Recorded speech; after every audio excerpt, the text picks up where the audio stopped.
One cloudy day, in a small village, there lived the head who ruled over everything. So he decided to have tea on a rainy day, but suddenly he felt that someone was watching him. He suddenly froze for a few seconds. Placing the mug on the table, he asked who was there.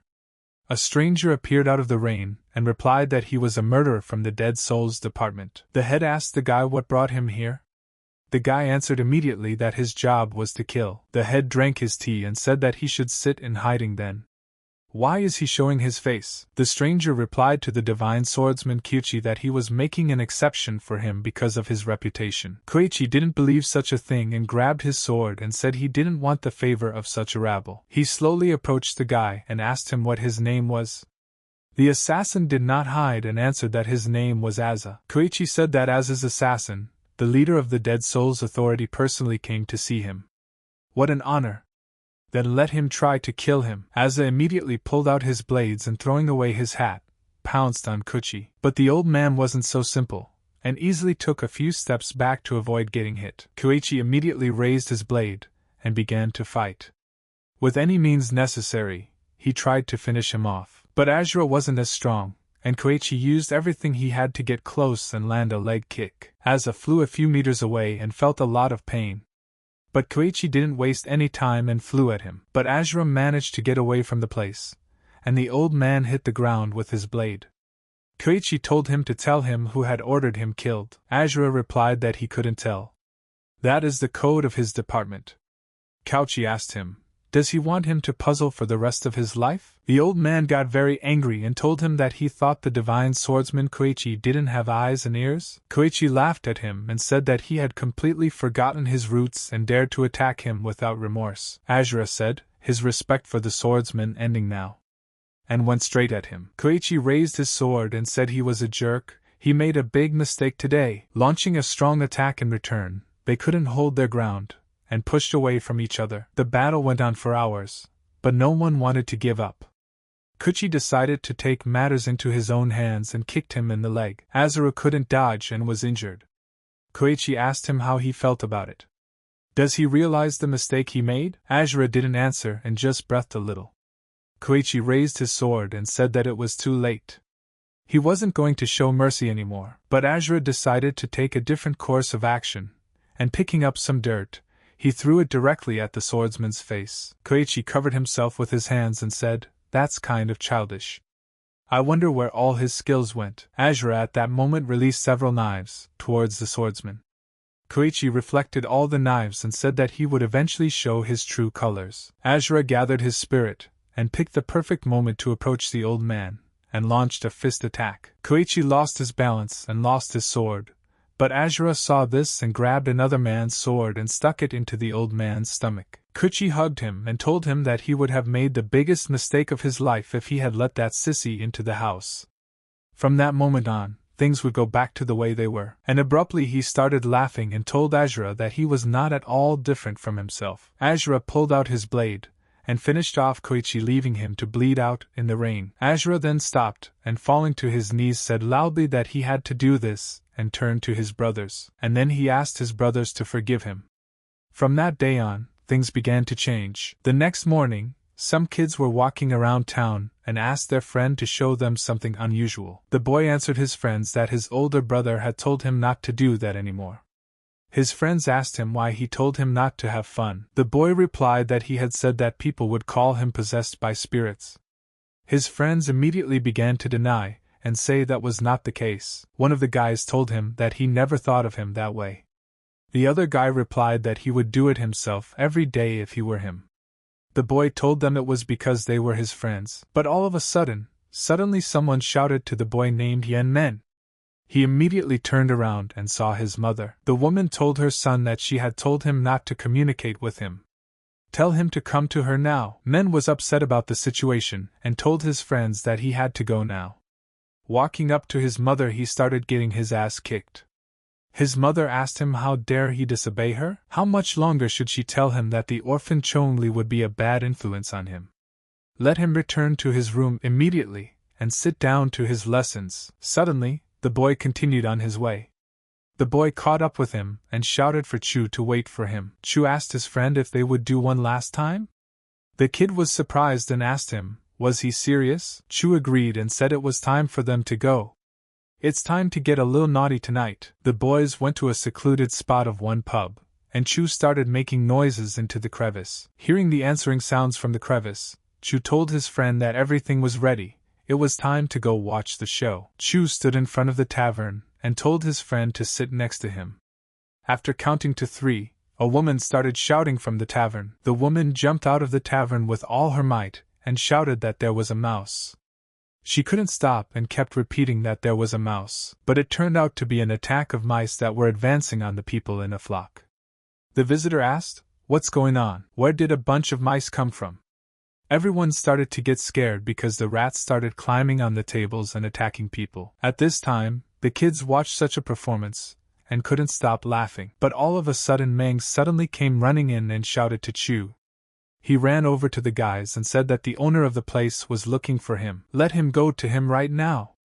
Mang immediately blabbed about Brother Chu, and the boy was immediately lost in his thoughts. The owner showed the boy the corpse of his brother, and said that working in a drinking establishment, it was quite possible to get hit on the head. But how could a child be beaten to death? And this jerk is just profiting from women. He asked what to do with the Jade Emperor. Why isn't he dead yet? The owner decided what to do next and said he'd get 2 helpers, and they would all bury him together. Chu asked him who it was. The owner was surprised and asked what was wrong. Chu replied that he was asking who did this to his brother. The owner got curious and asked, why would he want to know? What was he going to do? He can't get involved. Let him forget it ever happened. He's sure his brother would have told him himself. Chu said he should at least find out who it was, and then he could curse him. But the keeper gave no answer to the lad and off they went to bury that boy. The boys told Chu to leave him and go with them. The boys said it must be hard for the boy to say goodbye to his last relative. And then he remembered that the owner still gave the guy, answered his question, and it was Huang Jun. He's from the Heavenly Death sect. At that time, Huang Jun was walking around the city and drinking like a madman. But when he saw girls walking by, he started laughing. When he jumped on them, he said he was going to swallow them. The girls did not expect this and were very frightened. But suddenly he asked a guy passing by, what was he staring at? Did he really want to die? The boy was frightened too and answered that he did not. Jun was on his way to his house drunk and shouting that they would all die if they dared to stop him. Coming to a secluded spot, he turned back around in surprise and asked, "What is it? Who made such a mess here?" He immediately leaned against the wall and said he was very disgusted. He had already sobered up quite a bit. At this time, Chu was following him, and had already set up his trap for him. Jun sharply covered his face, because he couldn't stand the smell. Chu made the kind of trap that would kill this guy, and drilled a hole in the wall and stuck a stake in there. Jung didn't even know about it, and said that he would still catch the rascal who had done this. He would show him where he was. Chu had foreseen everything in advance, and the moment Jun approached the trap site, the kid with both feet pressed the stake. Jun was in that spot in the same second, and the stake pierced his chest through and through. Chu was a gift for such revenge. After all, that bastard had finished off his own brother. The next day, Meng traveled outside the city to the mountain. He looked for the place Chu had told him. But suddenly, Chu jumped out of the hay and told the guy to come over here, and pointed his finger for him to be quiet. Meng opened his bag and told Chu to take some. The boy was glad for the food and thanked him for what he had brought. Meng asked him what he was doing here. Chu decided it was better for him not to know, and replied that he was playing hide and seek. Meng became very curious and asked who was driving. Chu replied that no one, he was playing with himself. Meng froze for a few minutes and said it was interesting. Chu asked him, was there anything interesting on the neighborhood? He had been sitting here for a long time, hadn't he? Meng said that of course a lot of new things happened. Chun Sing was punished for urinating on a blanket, and made to stand naked outside the house. Chu said that's not what he meant and asked, what else was there? Meng replied that some guys were found dead in an alley. They were all stained. That's disgusting. And pathetic and funny. Chu thought hard and said he was leaving. Meng was surprised and asked why. The guy replied that his brother wasn't around, so there was no reason for him to stay here anymore. He's decided he's going on a trip around the world, and he wants to find out how big the world is. Meng was surprised and said that sounds really cool. He wants to go too. Chu told the guy that he didn't think his mother would let him go. Meng remembered and replied that that was correct. Meng told the boy to remember to see the owner of the diner before he left. He was already looking for him. The man was seriously starting to worry that Chu would commit suicide over his brother's death. Chu said he needed to sneak into the diner unnoticed. Meng replied that he thought it would work. The boys took a chance and started heading towards the diner. But on the way, they ran into people and hid sharply. Chu said it was a great job. They managed the last point of the plan. Meng got very excited and laughed. Meng asked his friend, "He will come back someday, right?" Chu replied that of course he would return to his native place. Meng ran home and yelled to his friend that he should definitely visit him. Chu came into the diner and opened the door to say he was here. Was the owner looking for him? But then he froze because he saw a man being beaten up. The owner realized immediately that things were bad and yelled at the guy to run out of here immediately. Chu didn't wait for something and ran straight into the street. But these people immediately let the man go and chased after the boy. Chu decided to disappear into the crowd so they wouldn't see him.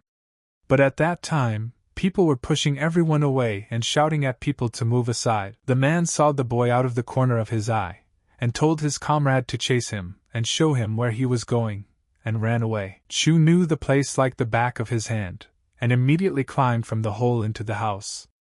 The men got very angry at this time. The boy told the ally that they needed to run around the side, and ran straight to find the boy. Chu was under the house at this time, and was slowly moving underneath it. And suddenly coming out the other side, a man noticed him. He immediately pounced on the boy, for he had been ordered to catch him by any means necessary. Chu was very agile, and because of all his strength he tried to get away from the pursuit, and decided to climb the house. Chu did not stop, and began to move on the roofs of the houses. But the men saw him and started running after him. But at the last moment, Chu jumped to another house and his foot didn't resist, and he started to fall off. As he fell to the ground, he was badly exhausted and could not move from the pain. But he picked himself up sharply and started to run on. But suddenly, a man was already waiting for him around the corner, and he immediately grabbed Chu and threw him straight into the ground. The man looked at the kid and said how ridiculous it was. He couldn't believe that the kid had killed Huangjun. Chu immediately answered him that the man had killed his brother. The man pulled out his blade and said that's right, he killed his brother and the boy killed Huangjun, and the circle would close if he killed him, didn't he think so? Chu was fearless, and shouted back at him to kill him. Covering his face with his hands, he was ready to say goodbye to his life. But suddenly a man fell down beside him, and then he saw the guy who saved him. The stranger told the boy that he must be followed by the heavenly death sect for the rest of his life. The stranger looked around, and saw that there was no one else. Chu didn't know what to do and hesitantly started to hold out his hands, but decided he would go with him. The stranger took the boy under his wing, and rode his horse to the other side of town. Upon arriving at the place, immediately a guy jumped out, and told the fifth brother that a kid had come with him. The stranger replied that all was right, he would surpass him yet. He is not inferior to his brother's disciples. The stranger told Chu to say hello, it was his teacher. Immediately he bowed in respect. The teacher told his fifth brother to go to the meeting hall quickly. Everyone is waiting for him. He asked what was the matter. The teacher replied that he didn't know himself. The older brother seemed to want to say something. The fifth brother went to the meetings and told the teacher to take the child to the room. The teacher brought Chu into the room and said they had a new family member. He would now be their brother, and told the boy to go inside. Chu was embarrassed, and upon entering the room he was surprised, for there were many children his age inside. At this time, the fifth brother entered the meeting hall and asked if they had waited for him already, and then the older man answered that he had not, and ordered him to sit down. And at the same second the man at the table told the fifth brother that he had heard that he had seen his successor. The fifth brother replied that he was in many ways inferior to most of his students, but he is sure that they will still need him. The main thing is to train him properly. The boy said he wondered who he was. The fifth brother didn't hold back and answered that his first name is Chu and his last name is Chong Li. He is turning 10 this year.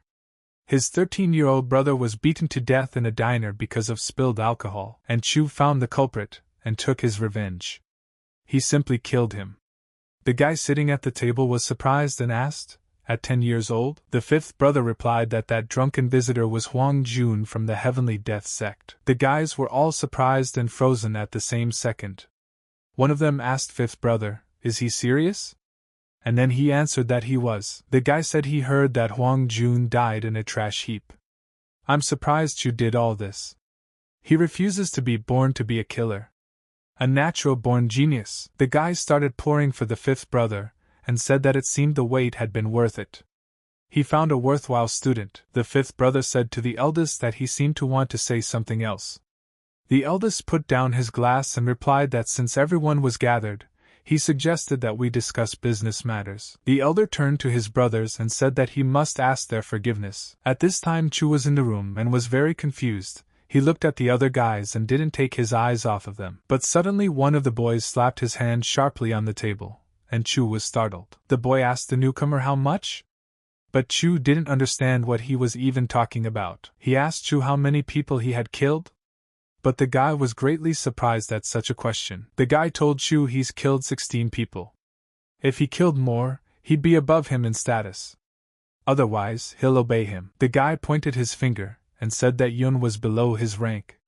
She could only kill a decrepit old man. Yun didn't tolerate disrespect and told the guy to shut up, or did trouble want to. The guy replied to Chu that she's a little rough, but she's very cute. But he may not even think about her, she's his girl. The guy said that boy in the back is named Chok Sa. That dude keeps quiet all the time, so he doesn't know anything about him. He probably got picked because he just looks like a bastard. And then Sa said he didn't kill anyone. He just turned everyone into vegetables. And his gang, he would have easily killed him. So he's telling him to keep his mouth shut. Gon said it was best not to go near him, and asked Chu how many people he had killed. Gon got angry and started yelling that the newcomer would continue to stare like he didn't know what this was about. Does he really not know why he was brought here? Chu replied that he had been chased and rescued. The elder fell on his knees and begged his brothers for forgiveness. The guys immediately stood up and asked him what he was up to.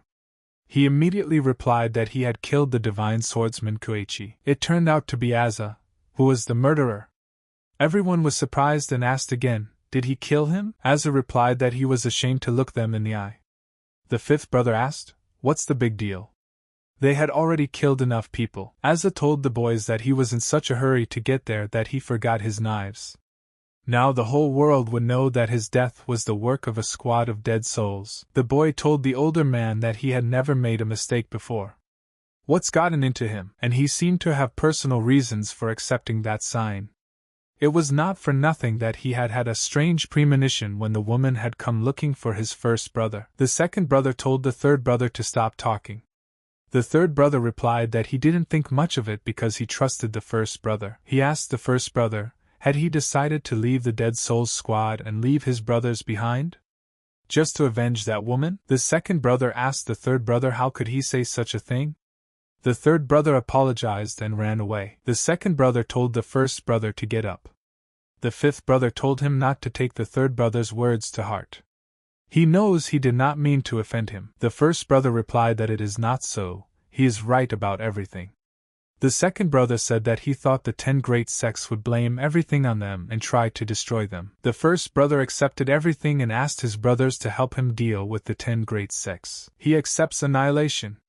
It will be executed tomorrow. The fifth brother replied that they cannot. They must fight to the very end. They can't give up. The fourth brother said that the fifth brother is right. What difference does it make whether it's better to die fighting or running? Let him think of Sogo. The first brother said that they should consider the future of the Dead Souls squad. It would continue to exist as long as Sogo existed, even if they all died. They should jump at any chance to save Sogo. And why not try to do that? At this time of the war they approached the unit commander and tried to wake him up. The commander stood up abruptly and asked, is something wrong?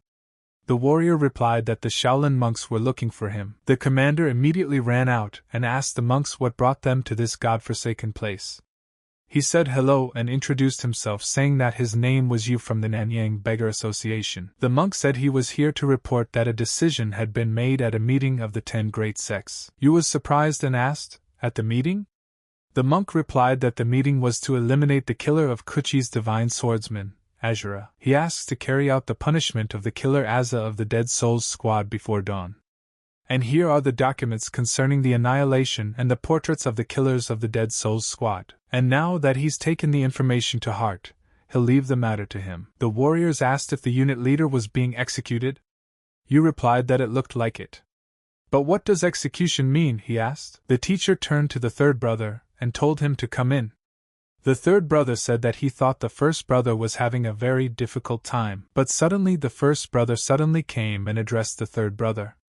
The third brother bowed down and said that he had been rude and asked his unwise brother to apologize. The first one replied that it was all right. No need to apologize. His mistake is the cause of this whole mess. They only have the night, and now they should waste precious time arguing. And may he not forgive the fool. The third brother told the first brother not to say that. He's the leader of the Dead Souls Squad after all. The monk at this time said that the reason they were able to remain free in a world of lawlessness and bloodshed was annihilation. And if this continues, the whole world will be consumed by evil and nothing will help them. That's why the 10 great sects invented annihilation. Annihilation prevents evil. It restricts people from joining the demonic sects of the Central Plains. You told the old man to stop talking and explain in an understandable way. The old man replied that he would explain in a moment. A squad of dead souls decided to kill the divine swordsman for no particular reason and to save those left behind, as his assassins accepted annihilation, and now they must carry out the execution. You asked what exactly should be done? The old man replied that they should cut off the limbs, tear out the eyes and ears to deprive the person of sight and hearing, and of course, block the Zhongwang and Shuhai points to close the energy flow. In other words, the person should turn into a walking corpse. You thought and said that he couldn't believe that he was being asked to dismember a person. It stirred the mind. It's a pity that he can only do it with the assassin Azure. The old man said that it didn't mean that they were giving the squad of dead souls a chance to survive. On the contrary, they would make every effort to catch every last one of them. You asked, what do you mean everyone dies sooner or later? The old man replied that everyone does. You asked, did Azure's assassin ask for the annihilation himself because he's hoping for something? You told his men to go to bed early tonight. They must poison themselves before dawn. Chu couldn't sleep at night and decided to slowly get up. But suddenly Gon told him not to do so. Let him better give up if he was going to escape. Chu replied to the guy that he wasn't going to. Gon told him not to waste his energy on useless things. Chu asked, why would he run away? He just went to the restroom. After leaving the toilet for a few minutes he stopped and looked at the house. Moving to the other side he saw someone practicing with a sword, and not resting. He became very curious, and for a long time he watched the man. But at the moment of training the man's hood fell down, and it was a girl. But Chu showed himself, and when he saw he was spotted, he came down. The girl told him, didn't they tell him not to go outside? Chu replied that he had gone out for some fresh air, the room was too stuffy. The girl told him to hurry back to the room before anyone noticed him. Chu said he was worried about the Dead Souls Squad. The girl replied that it was an adult matter. Let him not worry about it. He better concentrate on training. The teacher was telling Sogo at this time to keep in mind that she was the only one who could save the squad of dead souls. Sogo replied that she would keep that in mind. The third brother was telling the second brother that everything had happened and asked him if he remembered who Shinsei-chun was. The second brother replied that of course he remembered him. He was a great wielder of the dragon's sword. The third brother asked if he remembered his last words. The fourth brother asked who he said he was. He remembers that he died instantly. The third replied that he said something before he died. Something like he started laughing. The brothers all had a nice dinner together, and the first brother said he was grateful for the time spent with him. And because of him he had lived a wonderful life. He hoped that they would all stay alive and return here one day. The brothers immediately saluted each other in unison. In the morning, you came to the clan and shouted to Azura, the killer of the divine swordsman Koichi. Let him come out and take his punishment. The fifth brother walked into the guy's room at this time, and yelled for them to get up. He immediately told Shu to get up. He immediately told Yun to get up too and go outside immediately. Gon he also warned him to wake up. Guy asked what happened. The fifth brother replied that there was no time. he would tell them later. And the brothers were already waiting for them, they had to run away. He told the boys to get on the horse to their teacher. And then the fourth brother suggested to Yun that she go to him. The third brother told all the children to grab on tightly so they would not fall. The second brother turned to his brothers and said that he thought they had better not tell each other where they were going. He hoped they would survive and see each other 10 years later. But the other brothers started digging in, and they didn't like what he said. The second brother said that he wished everyone good luck. Yu came to the clan and said that he was the leader of the Namyang division, and he represented the 10 great sects. The first brother replied that he had heard his name often. And now the murderer Azure was standing in front of him. Yu called him a jerk and said how dare he kill the divine swordsman Kueichi, and is he ready to take responsibility for what he has done? Azure replied that he recognizes that he broke the rules of the Central Plains. He thinks it is not the mind to determine the severity of the crime. Yu started laughing and told his warriors to look at that mouth. He dares to speak some nonsense just before he dies. They will see how long his insolence will last. Yu looked around and asked where the others were. Azure replied that they had already left. And he doesn't know where. He decided to take the punishment so that his brothers could escape. Yu told him that he didn't seem to realize the seriousness of the punishment. Azure replied that he does. Yu said that he will soon realize that any resistance is futile. Does he think he can escape from the 10 great sects? Azure answered him not to dream of it. Yu ordered his men to prepare everything for the punishment. The warriors immediately grabbed Azure and told him that they were starting. They immediately grabbed his hands and ordered him to sit on his knees. They began to use him like paper. But the master, who stayed with him, and cried out to the first brother, Yu ordered him not to be foolish. Don't interfere with the punishment, and let him just sit quietly. And it's a good thing he's here. Who's gonna clean up after the execution? The warriors began to pull Azure from different directions, and tied him by his arms and hair. The warriors said he was bound. Azure was ready to give up his life, and sacrificed for his brothers. Yu stood in front of him, and said they will start the execution. And the annihilation will begin. Let them listen to the Shaolin monk's instructions. Life is the most precious thing in the world. Only heaven has the right to take the life it gave. How dare a man kill his neighbor? For this, the Shaolin monks would only kill the eye killer to prevent him from looking at the world. This is the price for a terrible deed. The murderer has only himself to blame. Immediately the warriors said they were starting, and straightway began to hold Azure's head to fulfill the order. Yu was surprised and thought that he didn't even cry out when his eye was cut out. No wonder he became a murderer. The warriors said they got the eye. Yu heard and replied that then the second punishment could begin. Let them listen to the Shaolin monk's decree. His heart is filled with hatred. The 9 palaces within it are inhabited by demons. They are ordering the god Tai to expel the evil entities. Let him begin to pray immediately, and let evil be smitten by the flame of the god Tai. The right thing to do would be to take his life for the sins he has committed. Yu said that he should be eternally grateful for the punishment of being blinded. May his life be full of events, and immediately he ordered his men to cut. Let him listen to the third punishment. Let them listen to the decrees of the Yeme sect. Let them cut off his ear. Here comes the fourth punishment. Let them listen to the edicts of the Hua Mountain sect. Let them cut off his left ear. Fifth punishment. Let them listen to the Kinshin sect's decree. Let them cut off his right hand. The sixth punishment has arrived. Now the Yung Gang sect's decree will follow. He ordered that his left hand be cut off. Under the seventh punishment, the Kan Dao sets should be pointed out. His right leg should be cut off. Eighth punishment, said Yu, let them obey the orders of the Dian Chang sect. Cut off the left leg. Under the ninth punishment is the decree of the Hainan sect. Let them cut off his energy flow, and the 10th punishment follows from the beggar sect. Let the warriors immediately destroy his stomach completely. At this time, his brothers were already far away, and ready to split off in different directions, while Azura lost everything, all his limbs and even his body. But he followed the instructions of all 10 sects. The 5th brother separated from the others and chose a different path for himself. But suddenly he saw people and stopped. He said it was his horse that almost ran into them.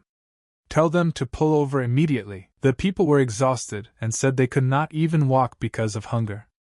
Let them help them, or they could give them something. The fifth brother immediately threw them a coin and told them to get out of the way. When the people saw this, they rejoiced, but they seemed very strange to Chu, and he began to follow them. But he was right. People weren't simple, and when they opened all the pictures, they said it was him. One of them told the other guy to signal. Have him say that one of the members of the Dead Souls squad had just passed Mount Oak. The guy immediately put the rocket on the ground to signal. He told the guy it wouldn't ignite. Did the flare get wet? But then they saw someone coming at them. And it turned out to be one of the brothers of the Dead Souls squad. He didn't spare them and chopped them straight into several pieces, not leaving the guy alive. But the second one survived and was greatly surprised. He immediately fought him and drew his sword. But the fifth brother turned around on his horse and stood in front of him. The boy shouted at him not to provoke him. But the fifth brother disobeyed and cut him down on his horse. That same night the fifth brother found a hiding place where they would be safe. And he sat on watch all night and watched over everything. But suddenly Chu woke up. The fifth brother asked him, why doesn't he ask anything? Is he wondering what's going on? Chu replied that if he needed to know about it, the fifth brother would have told him himself. The fifth brother said that they were going to escape outside the central plains where the 10 great sects wouldn't find them. Of course, the Celestial Death sect claimed that no one would pursue. But here they are on the run again. Chu asked, are they being chased by people who are more dangerous than the Celestial Death sect?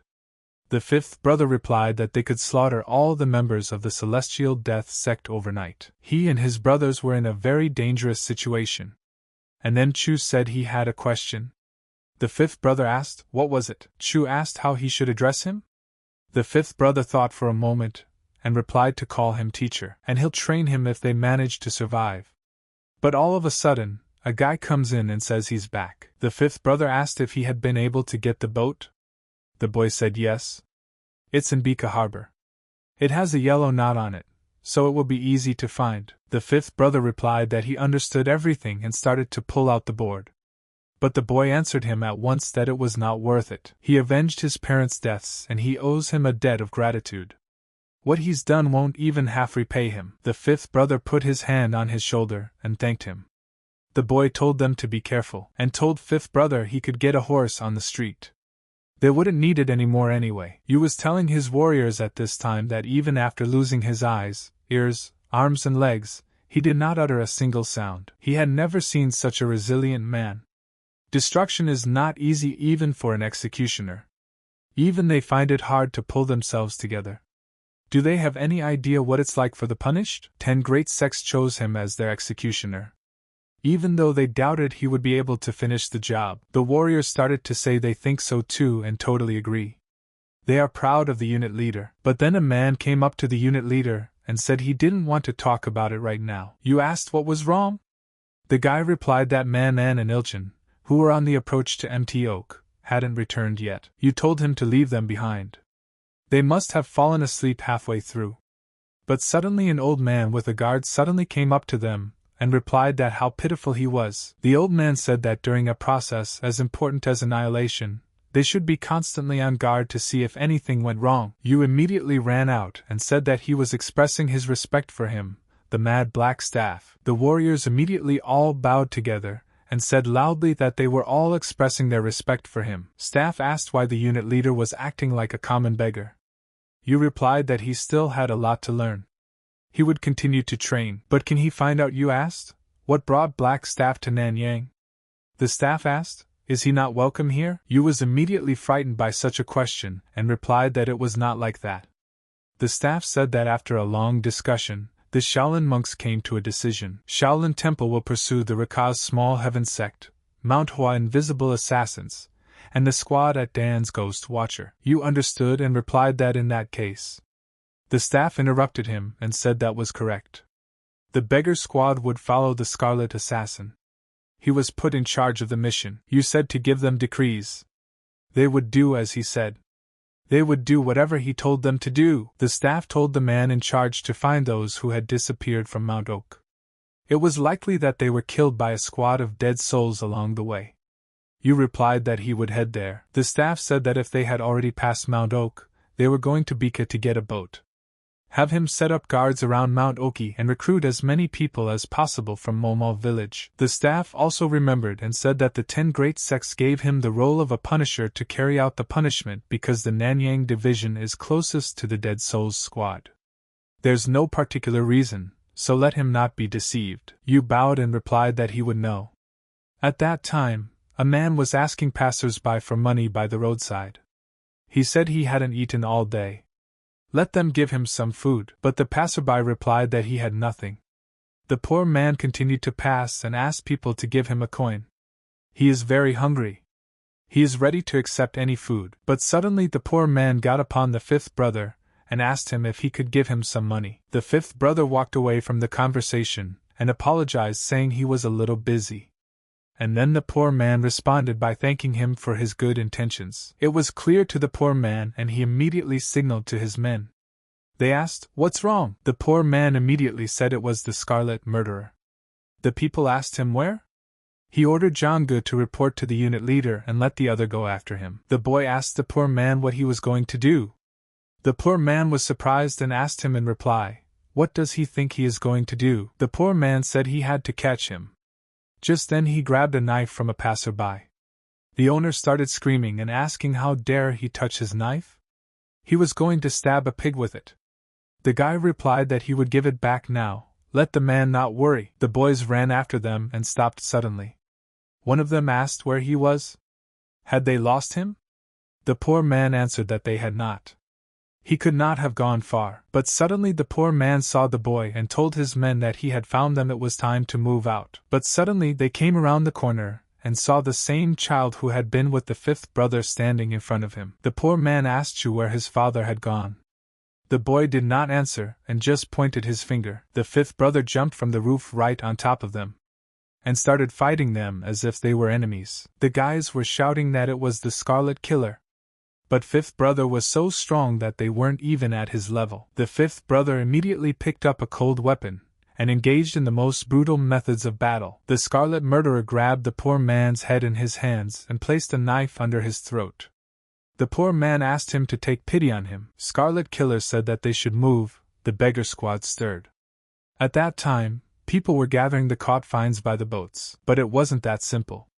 The beggar people were asking all the guys and boys to put their faces up and show themselves. Scarlet Assassin and Chu watched everything and said he was sorry. They had been too slow. Now it would be too hard for them to fight them off and get to the boat. Scarlet Killer says they'll sit in hiding for a while. He hopes, in time, they'll slow down their search. But suddenly, unexpectedly, in a sheltered place, they saw a man standing there. He immediately looked at the boys and did not remove his gaze. At that time, Yu and his team arrived at the crime scene. He looked around and said that it was an ordinary knife, but judging from the wound, it was the work of a professional, and he was sure that the Scarlet Assassin was behind it. The staff replied that apparently he was in a hurry, so he hadn't seen fit to dispose of the body. Just then a guy ran in and yelled to the commander that they had found Meng Meng and Ilchin on empty oak. Yu said he was giving his tooth that they were asleep again. The warrior replied that actually they were dead. His head was cut off. Yu immediately hit the wall and broke all the boards when he heard such words. The staff said that, as expected, they were going to Bika Harbor from Mount Oki to sail away. Yu immediately said that the Scarlet Murderer was a bastard. The staff replied that this was no time to be outraged. That guy just caged himself. Let them gather everyone. Let's find that bastard. The warriors immediately all gathered and said together that they obeyed the master. Yu immediately said it was time to go. At this time, Scarlet Assassin and Chu were sitting in hiding as the stranger looked at them and smiled. The 5th brother saw the man run away and immediately went out to see if everything was clear. But everything seemed very strange to him. Running around the corner, he saw this guy running away. The guy started running away screaming that it was the Scarlet Killer. And he found him. But 5th brother pulled out his blade to kill him. But suddenly 5th brother stopped and started running in the opposite direction. Chu went out to look and saw the teacher running towards him. The teacher immediately shouted to him to run. The 5th brother told the boy that they had found them. Soon the others from the Nanyang Association would come here. The beggar boy shouted that there was a Scarlet Murderer. The 5th brother said he thought they could forget about escaping with the boat. This guy went to his commander and told him the truth. You pushed him and told him he was a useless brat. After all, he was supposed to keep chasing the Scarlet Assassin. But then the staff came and ordered the commander to stop. And is it possible to deal with a Dead Soul Squad assassin alone? Let him tell me if he noticed anything unusual about the Scarlet Assassin. You said they wanted any details they could get. The guy replied that there didn't seem to be anything special. He wasn't hiding alone. He had a child with him. Staff was surprised and asked if it was a child, and immediately started laughing. The staff said a young celestial Rakshasa, an invisible assassin, and a ghostly watcher. All of them escaped, taking the children with them. And even the Scarlet Assassin took one with him. You said that it was difficult for them to go on the run alone as well. So why bother putting an extra burden on their shoulders? The staff replied that people often make rash decisions based on emotions. There are many such examples in the history of mankind, and because of his greed, the assassin Asa put his brothers in danger. You asked, was he in his right mind when he killed the divine swordsman Kyuchi? The staff replied if he could see that the assassin Azura and the girl named Yun Yun had a child. But that child would be an obstacle for Yun Yun to become the concubine of the divine swordsman Kyuchi, and that's why the murderer Asa took this child for himself. He chose execution, and he asked his brothers to take the children with them, and most likely to protect that child. And he's sure that among those 4 children is Yun Yun's child. If these children survive, they will grow up and live a life of revenge. They will fight against them. They must kill them so that they will not kill them in the future. You asked, did everyone hear what the elder said? Let them say goodbye to sleep until they find the Scarlet Murderer. Late at night the boys were moving under cover in the forest. The 5th brother asked if the boy was hungry. Chu replied that he did not. The 5th brother told the boy that it was time for them to go, they needed to find food. Chu answered immediately that he would do anything. The 5th brother said that he thought they needed to distract the guys from Nanyang's squad somehow. Momo village will be crawling with them in the morning. But suddenly they found a house in the woods and decided to knock. The resident asked who was there. The Scarlet Assassin apologized for the inconvenience, and asked if they had some food. He wouldn't be in debt. But the old man opened the door and replied that his house was falling apart, and he had nothing to offer. Maybe they should ask someone from Momo village. Scarlet Ghost showed the coin and replied that they were too hungry to go there now. The old man saw the coins, his eyes immediately ran with joy, and invited them to come and even treated them to kinkali. The old man said that he had said earlier that he had nothing to give them. The Scarlet Killer replied that it was no big deal and thanked him for his generosity. The Scarlet Ghost told the boy to eat, and the old man even wished them a good appetite. Chu asked the teacher, they're not going back to Momo, are they? But he thinks it would be reckless to go back there when everyone there is on the fence, and it looks like they have no choice but to continue through the mountains. And he wanted to take the boat. The Scarlet Ghost immediately marveled at the child, for he lies as he breathes. But suddenly someone knocked at the door. The man immediately came out and asked why everyone wanted to come to him at night. He said, who's here? And then the guests replied that they were of the Nanyang group. The old man opened the door and asked, what made the Nanyang people come here? The warriors immediately showed the portrait and asked if he had seen it. He had killed many people. When the old man recognized the portrait, he was very surprised. Just then, Chu turned to his grandfather and said that he wanted more dumplings. The old man was surprised and replied that he would be right there. Chu turned to Alam Ghost and called him Daddy and asked if he would give more. The 5th brother replied that he should wait a little longer. The warriors asked the old man if he had seen him. The old man replied that he was not sure. Had he seen him? But immediately the warriors disobeyed him and thought that he was not telling something. But the old man tried to keep them out, but could not. The warrior asked what the place smelled like. Everything seemed strange to him, and he didn't even expect it. The old man was surprised and asked them what they were talking about. The warrior asked him back, is he saying he can't smell that odor? Did he think they wouldn't recognize the smell of dumplings?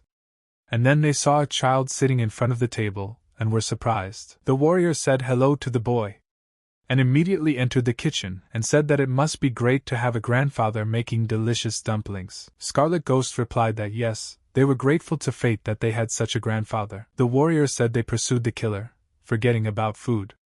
And would he not share the food with them?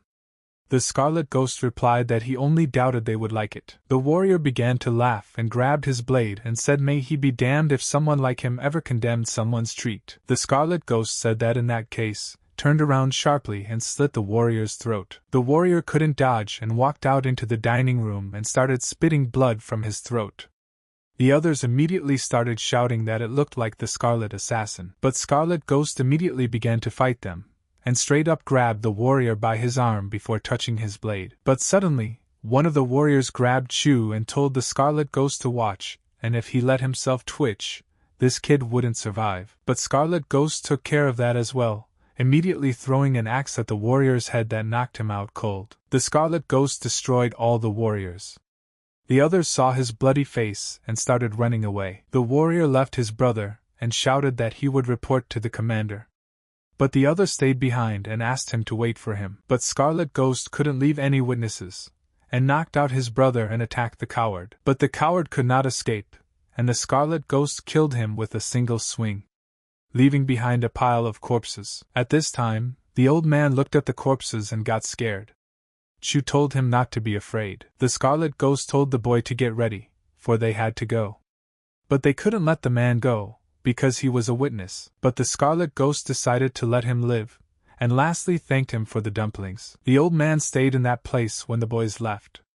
But suddenly Commander Yu came to them, and started asking him. She replied that they had said they would not return to Momo village, and they wanted to leave on a boat, but they didn't succeed. Yu asked him to tell everything he remembered, but he thanked him for the food. Yu was surprised and listened to all his stories about what had happened. After collecting all the corpses after Scarlet Ghost's staff said they were giving up too much to catch this killer, Yu told the elder that if the old man was to be believed, they were not going back to Momo. The staff replied that apparently he thought they would believe the nonsense he had told that old man. Yu said it looks like he's underestimating too.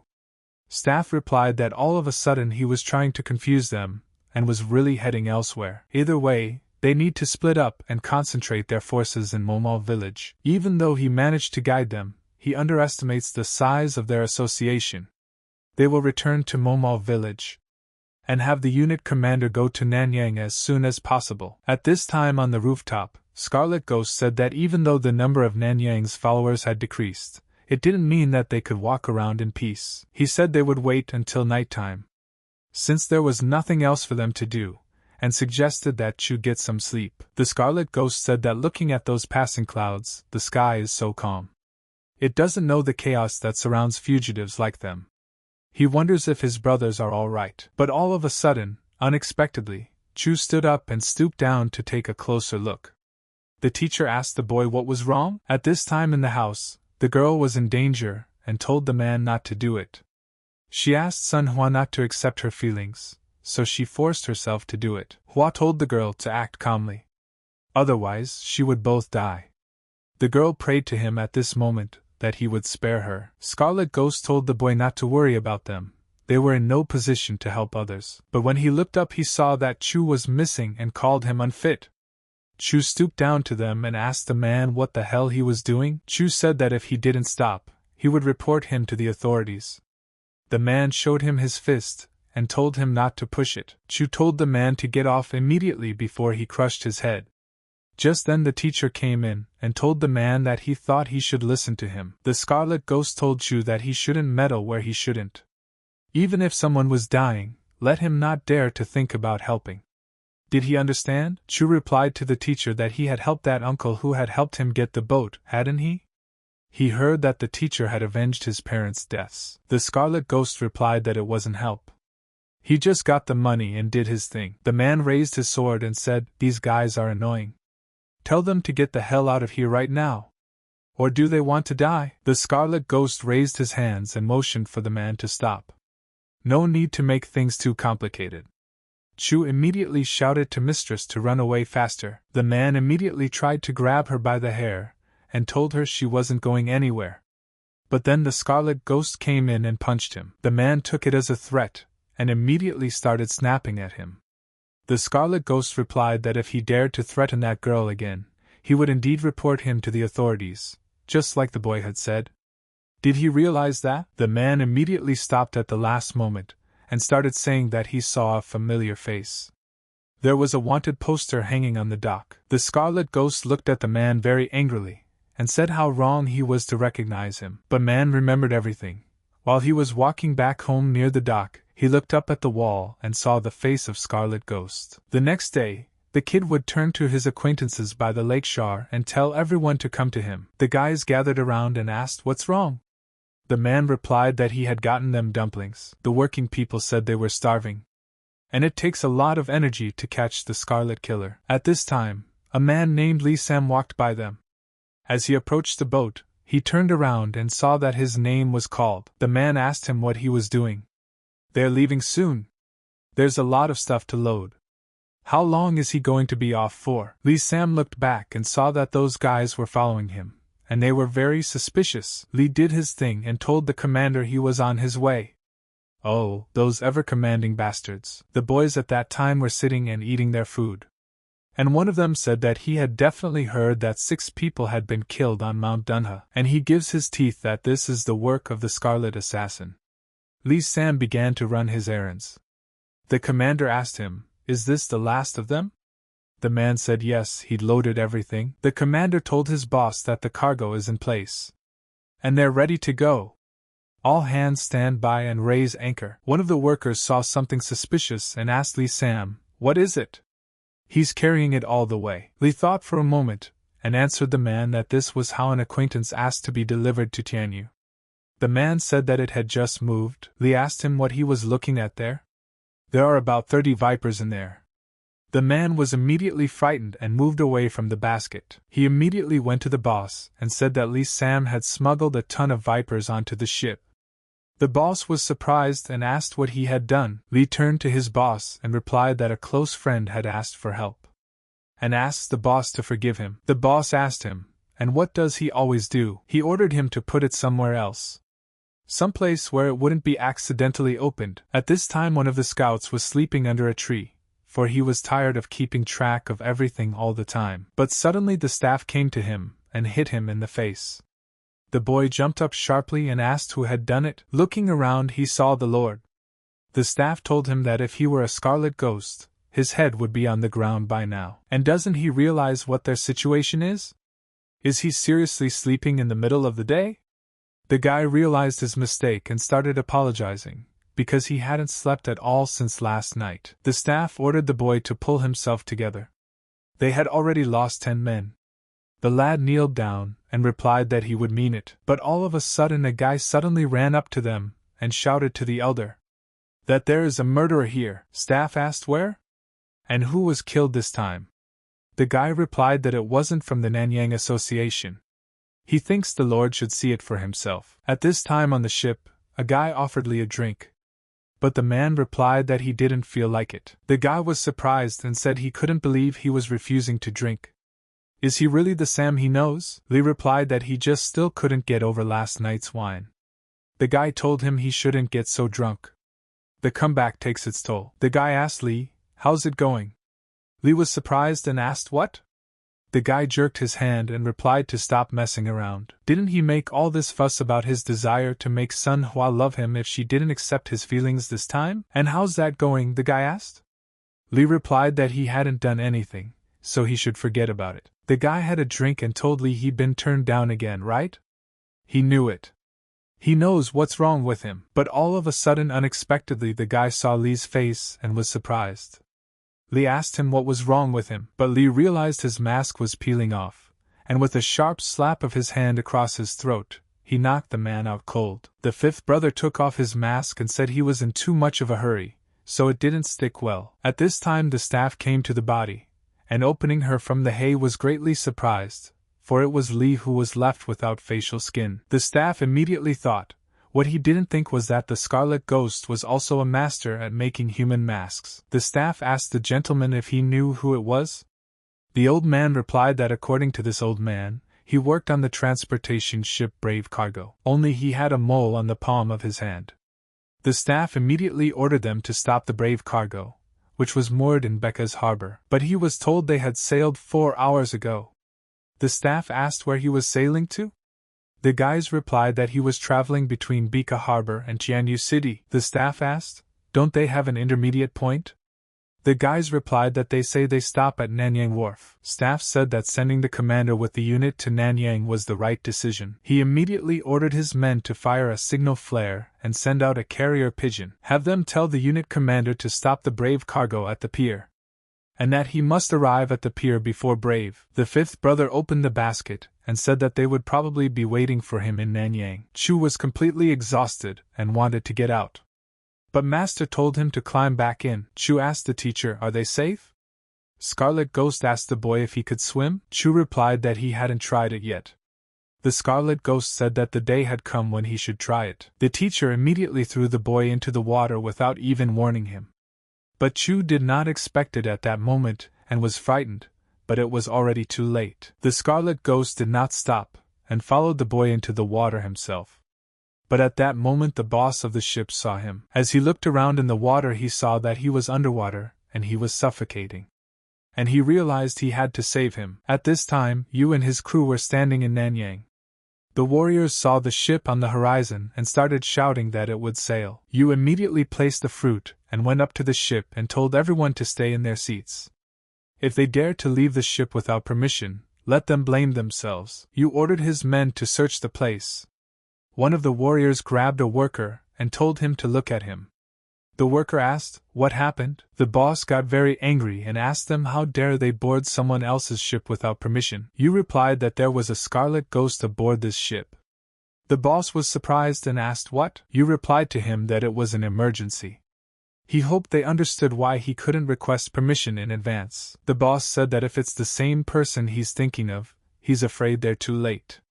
Yu ordered his men to show them the portrait of the Scarlet Assassin. Yu showed the portrait and asked the boss if he had seen it.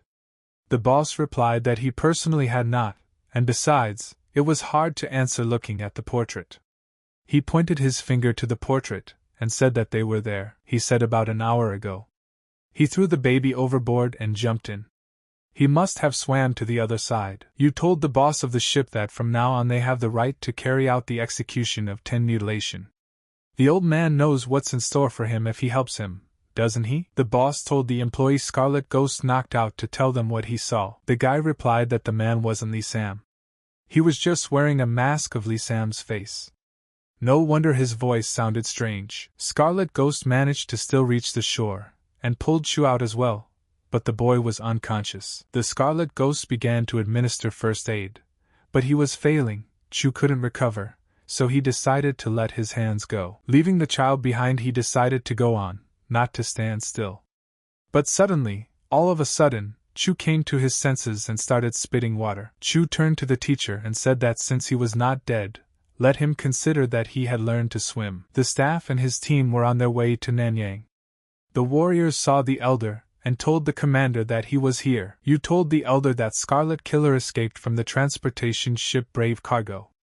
Looks like the ship's owner wasn't lying. The staff asked him if he was sure. Yu decided to show him, and asked him to see for himself. Yu showed everything and said it was the vomit of a child who was lying here. They didn't seem to notice that they had left footprints. The staff saw this and asked where they were going. Yu replied that they must be going to Wanyang. The staff said that if they reached Wanyang, it would be hard to find them. They would have to extend their search radius to Goching, Hubu, Lishan and Dongchang. Yu thought for a moment, and replied that they were obliged to catch him in Wanyang. Let him depart, follow him now. One of the warriors entered the conversation and said that if he wanted to go to Wanyang, he would have to go along the main road. And now that his face was known to everyone, he would not go that way. Staff asked the warrior, if he were in Scarlet Ghost's shoes, what would he do? Let him say. The warrior replied that he was easily recognizable, unless he decided to hide his face with a mask again, or if there was no place where he didn't have to hide his face. And then the staff said it was a cemetery. The staff climbed up on a rock and asked the commander, which of the Nanyang Mountains used to be a graveyard? Yu replied that if that person was already heading to Wanyan, if they wanted to catch him, they should continue on their way without stopping. They will waste time if they search the cemetery. The staff said he asked a question. Yu replied that it is the Ra Tianin and the mountain Huanqing. The cemetery on Tianin is quite a famous cemetery for the rich, and the cemetery on Huanqing is for the poor. The staff told the commander that he would go to Mount Huanqing, and let him and his warriors head towards Tianjin. And if he spots him, their pursuit is over. Let him just watch and wait for him. He'll contact him. But the way you spoke to his warriors, they should have seen his face. He looked at him, and his smirk said so much that he was a piece of shit. And what would they do? If he was a scarlet ghost, would he take the faces off the corpses on Mount Wanqing or Tianjin? Or would he not have wasted his time trying to get out of this place? The warrior replied that he would have fled without looking back. But how would he steal someone's face? He can't do that, not a chance. You said it's right, it's obvious. He said the elder is wrong. The warriors told the commander that here is Tianjin Mountain. This is the entrance to the cemetery. The warrior asked, do they need to surround the mountain? You replied that there was no need for that. There was no scarlet assassin here. He was sure they would be sent word to go to Vang. You stopped his team and ordered them to rest. Soon they would have to run at full speed again, so let them rest. The warrior was telling an ally that right now they were upholding the justice of the Central Plains. How could he complain? The guy replied that honestly, it's not just the person on the run that has a hard time in their time. It's hard for the pursuers too. The warrior said it was an emergency. He hopes they remember why he couldn't request permission in advance. The guy turned to his commanding officer and said that someone in their midst was unhappy about having to perform 10 mutilations. The warrior immediately covered his mouth in fright and said that he understood. Let him be quiet immediately. The guy said the world is becoming lawless. More and more people who only care about their own skin. The warrior said what the asshole said was true. That sounds disgusting.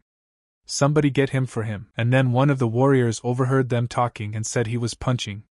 And he elbowed the guy right in the face. The boy couldn't help himself and fell off the mountain.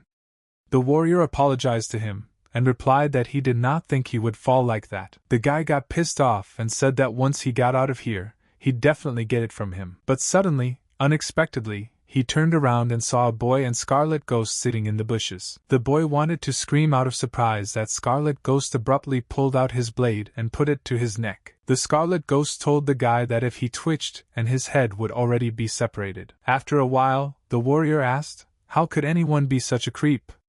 To think that he would disturb the peace of the dead. Heaven would punish him, and he didn't touch that corpse. That's because he felt guilty. Maybe it's the condition of the skin. Even though this man had died only a couple days ago, such tough skin was unsuitable for making a mask. The warrior told the elder that the body in this grave was untouched. The staff said that since the only people buried here are poor people who died due to starvation, their skin is not suitable for making maki. Rather, he dug out a few cuts and after evaluating the contents he left.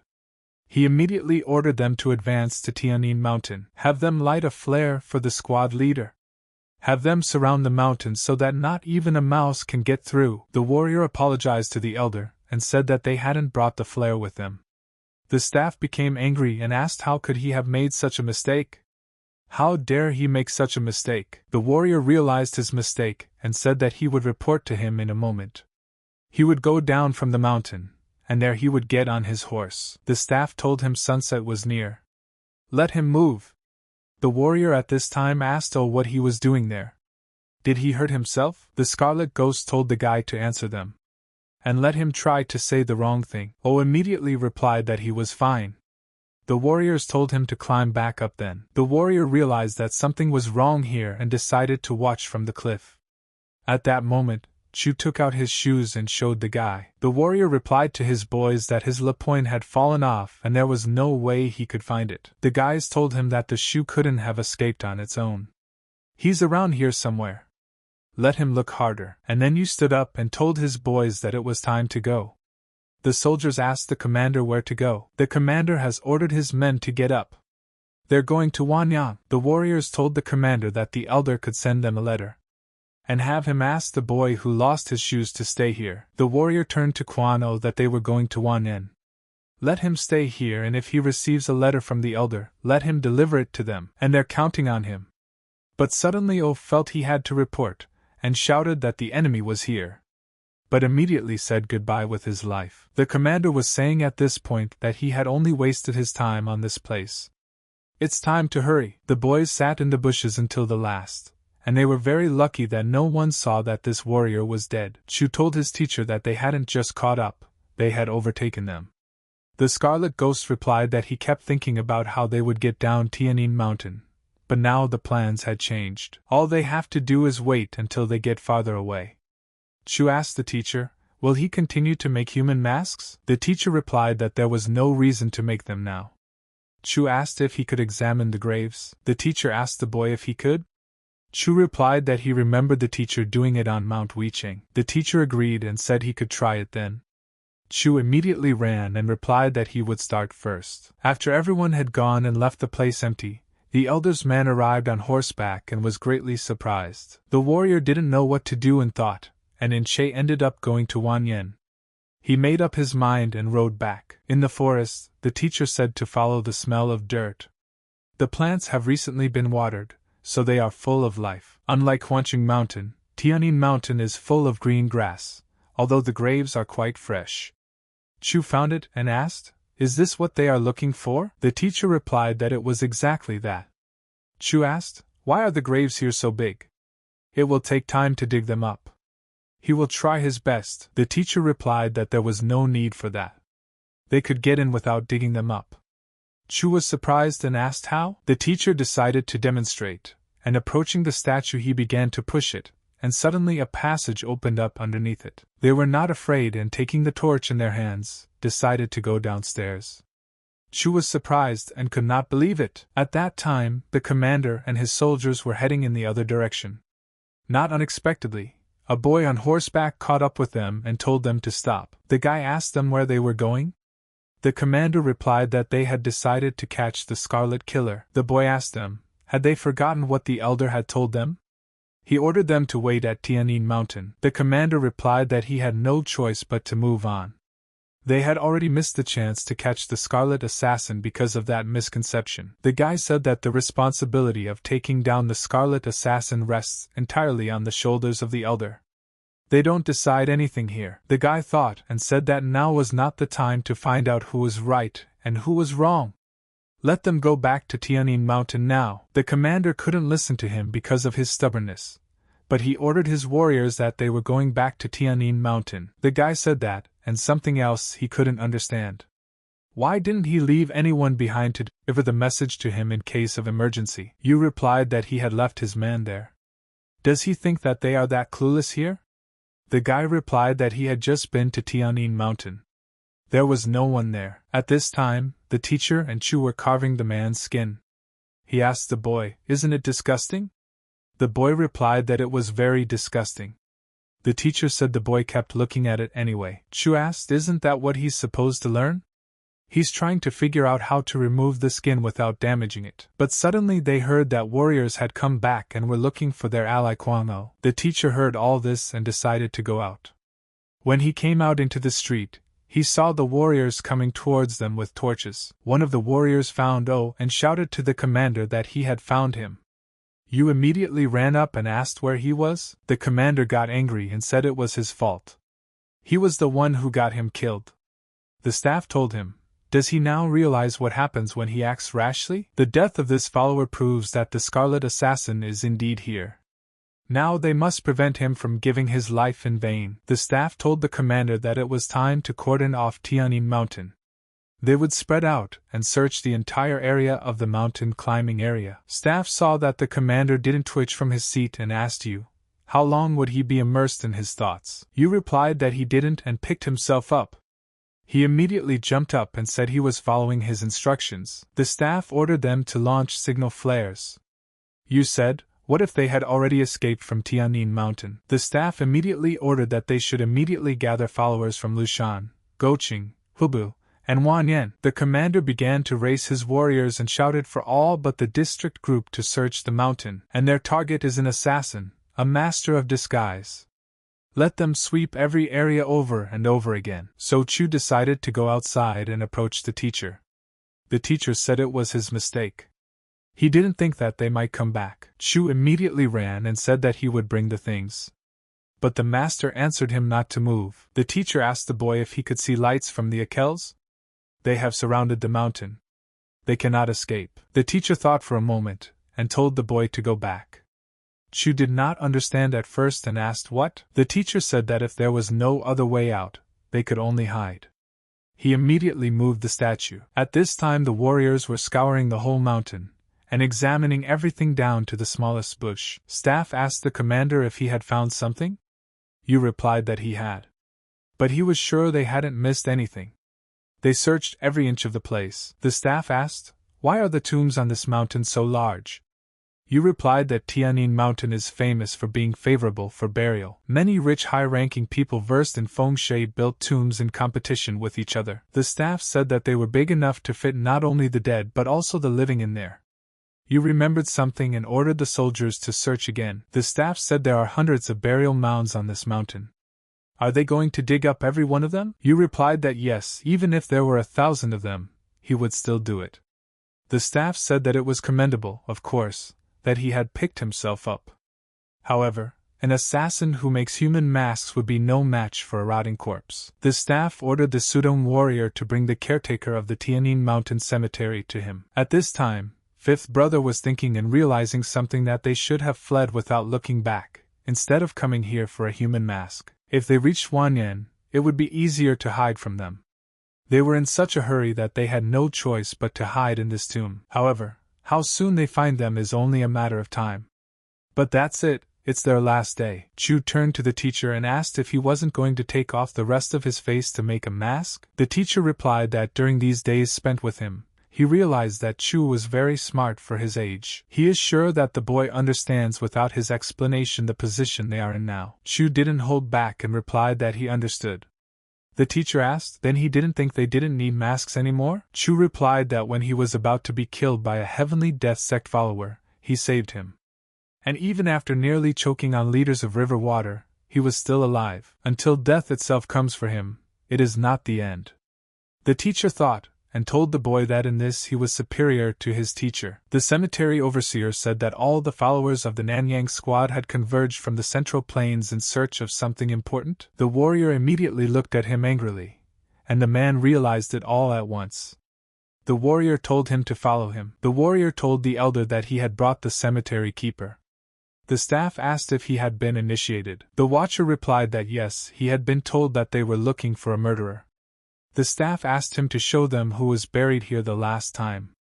The overseer replied that they should follow him. The overseer showed the place and said that here was a funeral 3 days ago, and here was a double funeral 5 days ago. And here it was 10 days ago, and I think they were here a month ago. The staff said it wasn't. Have him take them to the nearest burial ground that has been made in the past 2 weeks. The overseer pointed and said that this was the grave of Bao Xiao Xiao, a descendant of a Lizho bureaucrat. He was buried 3 days ago. He was 70 years old. He felt he had lived long enough. Despite his age, they had no idea how much elixir he drank. Even after he breathed, his skin was full of life. It was hard to tell if he was alive or dead. The overseer asked the elder, wasn't he impressed with this tombstone? It cost 30 silver liang. But that's not what it is on the outside. Looking at the inside of the tomb, he wouldn't be surprised if there was money walled up in the walls. Staff asked the caretaker if he could be quiet for just a second. He asked him, to get into the tomb, there must be some kind of passage, right? The watcher replied that the entrance was under the tombstone. It could be moved by 2 or 3 strong men. The lookout said we could go further. The next grave was over there, halfway up the mountainside. But then the staff looked carefully and told him to stop, for the grass was mown here. The tombstone had been moved. There it was. The staff said he was hiding right underneath them, and ordered his men to move the tombstone. The staff said to keep them on guard. He's probably waiting for them to take them by surprise. The commander came to the entrance, and said he would go down and look around. Immediately the warriors threw a sword into his hands. Yu warily went down inside, and didn't even realize what could happen to him, or who was in there. Walking inside, Yu was surprised and approached the elder. He told him that he should see it. The staff immediately came down and asked what was the matter. Is the scarlet ghost there? Yu thought for a moment, and replied that he had dug a tunnel. The staff looked at the holes and said they were struggling to survive. Pretty desperate move. Yu said that he didn't understand why they dug 3 tunnels. The staff replied that the bastard must have known they were coming. He wants to confuse them. Yu immediately lost his temper and said no. He would catch it by the tail and went straight to the hole. After a couple minutes, you shouted to the elder that there was a dead end. The staff replied that they must have changed direction. Let him look around. You came out of the hole and said that there were dead ends everywhere. The warrior also looked and said that the right side was also a dead end. Staff said that they seemed to dig a tunnel and then bury the passage behind them. You asked, "Is that even possible?" The staff replied that when a man is cornered with a blade to his neck, he doesn't think much about whether it's possible or not. This guy can't be allowed to act as he pleases. The staff went outside and asked how much gunpowder they had. Have them bring him every ounce of gunpowder here right now. The warrior asked the elder where he was going to use the gunpowder. The staff replied that there was no time to talk. No more fooling around.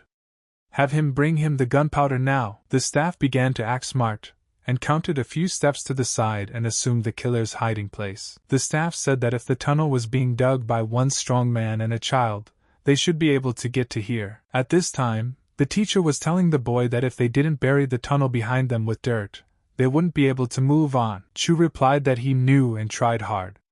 And then the warriors came to the elder and said that they had brought the gunpowder, as he had ordered. You told the elder that they had brought the gunpowder and asked what to do next. The staff replied that they should bury the gunpowder in the ground and have them spread around the tombstone, backing away from it a bit.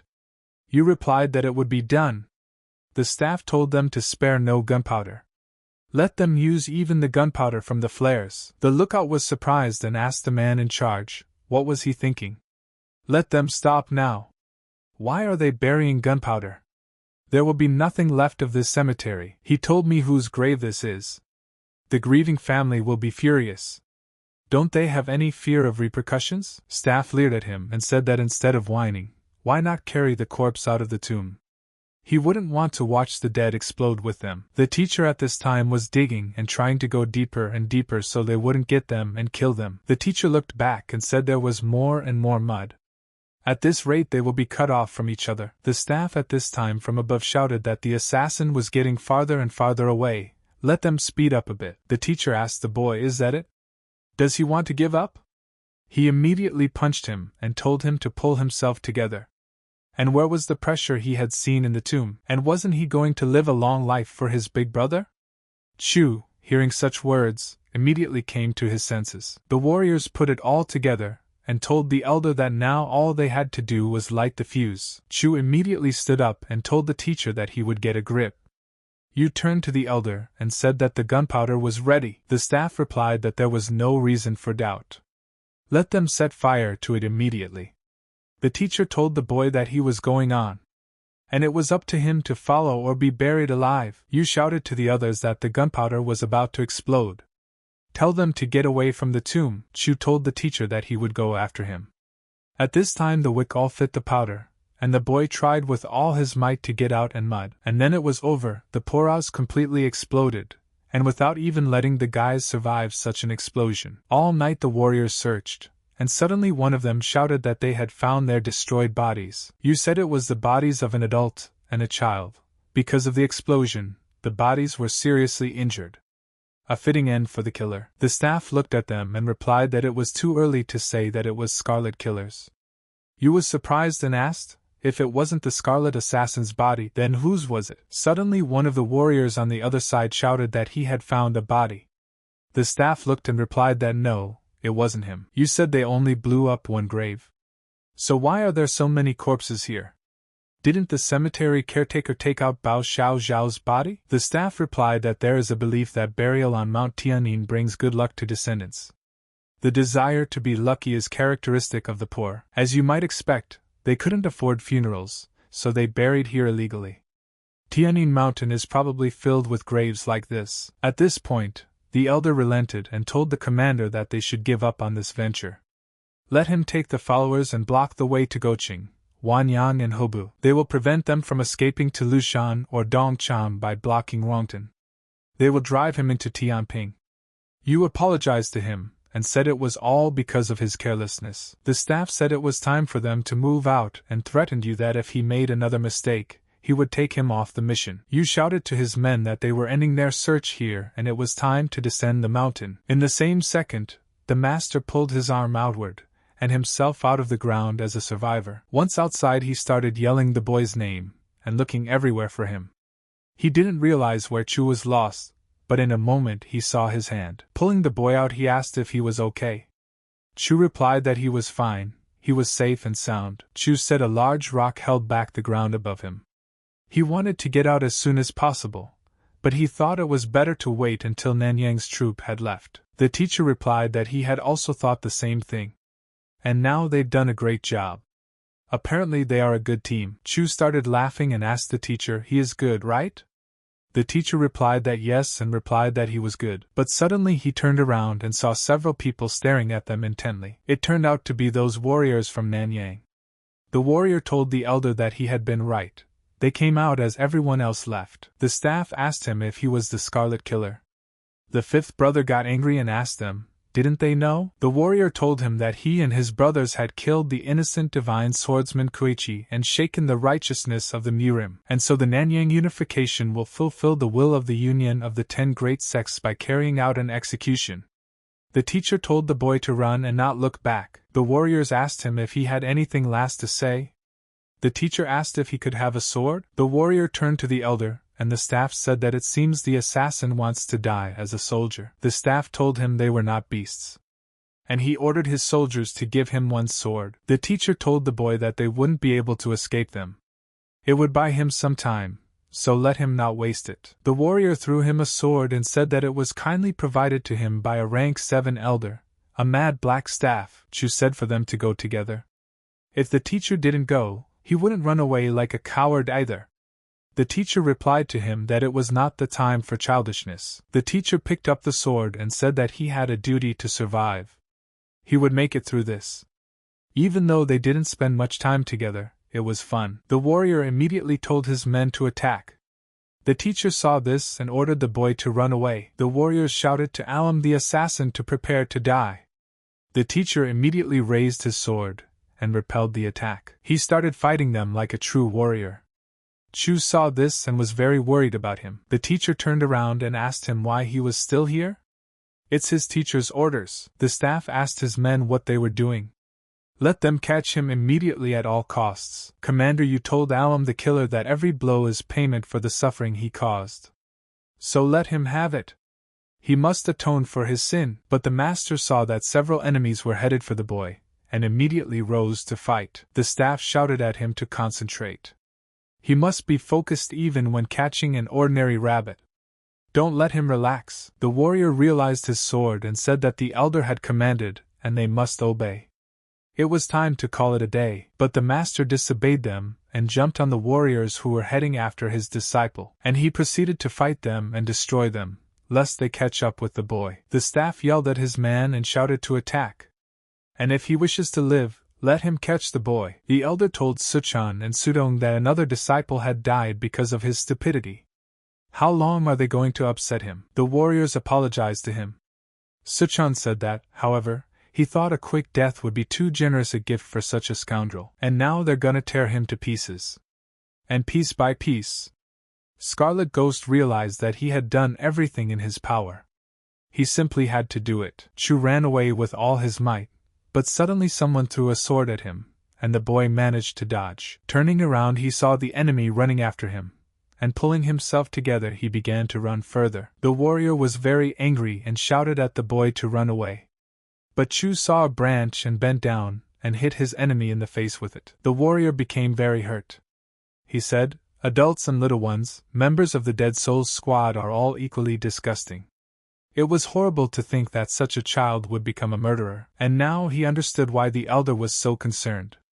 As he ran after him, he stopped abruptly and asked where the lowlife had gone. Chu was very scared, but suddenly he saw that there were mice near him eating the dead body. Immediately he realized he had to do things the old-fashioned way, and as he began to whisper to them, the mice immediately turned on him. Just then, the warrior reached down and saw the boy sitting in a hiding place and hiding. The warrior said that's what he thought this place would be like. And now they'll talk differently. The warrior said he didn't know his past, but he had to answer for getting involved with such a diabolical organization. Even though he had only lived for a short time, one could be thankful that he would die here. After all, on Tianyin Mountain, many people longed to be buried. The warrior raised his blade and said that he would bury his body where there was plenty of light, so let him not be angry. But suddenly he saw that sound started to come out. When he turned around, he saw a pack of rats coming at him. The warrior asked, "Where did all the rats come from?" Chu was surprised himself, and didn't expect what was going to happen there. The rats started attacking the warrior, and he began to panic, screaming for them to get away from him. The warrior asked them why they were making such a fuss. Let them get away from him at once. But suddenly one of the rats came at his face with its teeth. The warrior was immediately frightened, for the rats fell him alive on the ground. At this time, Chu decided that he had to act and run on. The warriors asked the Scarlet Ghost if he was surrendering, in which case he changed his mind. He would kill him with one blow. Let him set his neck immediately. The Scarlet Ghost immediately answered him to dream of it and pounce on him. The warrior said that bastard wasn't going to give up, and started attacking him with his blade. Scarlet Ghost began to dodge his attacks, and even managed to do so twice. At the last moment, the enemy thrust his sword from above, and missed. The Scarlet Ghost ran for his sword and said they would die together. He can't escape, then he will take one of them to the other world. The warrior stepped forward and told Alam the assassin to approach him. The staff heard this and said that he was indeed a killer to the core, more concerned with killing someone else than with his own life. Even though some people may question the legality of the execution, its existence proves why it is necessary. The Scarlet Ghost said it was nonsense. Who gave him the right to sentence people to death? Execution is just a weapon to keep him in power, Staff said. It looks like he was wrong to think he would understand. They may be here for your punishment, but that doesn't mean they can't kill him. Scarlet Ghost said he wouldn't mind if they kept him company in the other world. The staff said he was an idiot, and he went straight into a fight.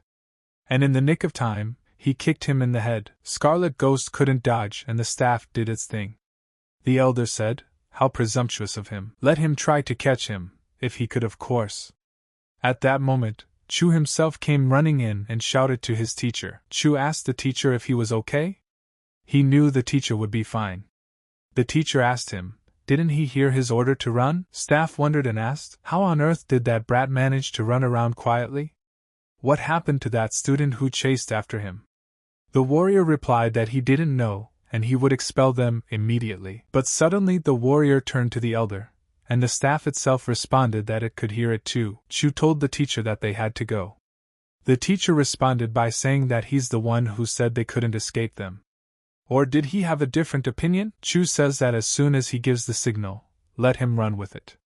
He asked the teacher very much to heed his words. Suddenly, a pack of rats suddenly ran out of the forest and headed for the enemies. The warrior was saying it was a whole horde of rats.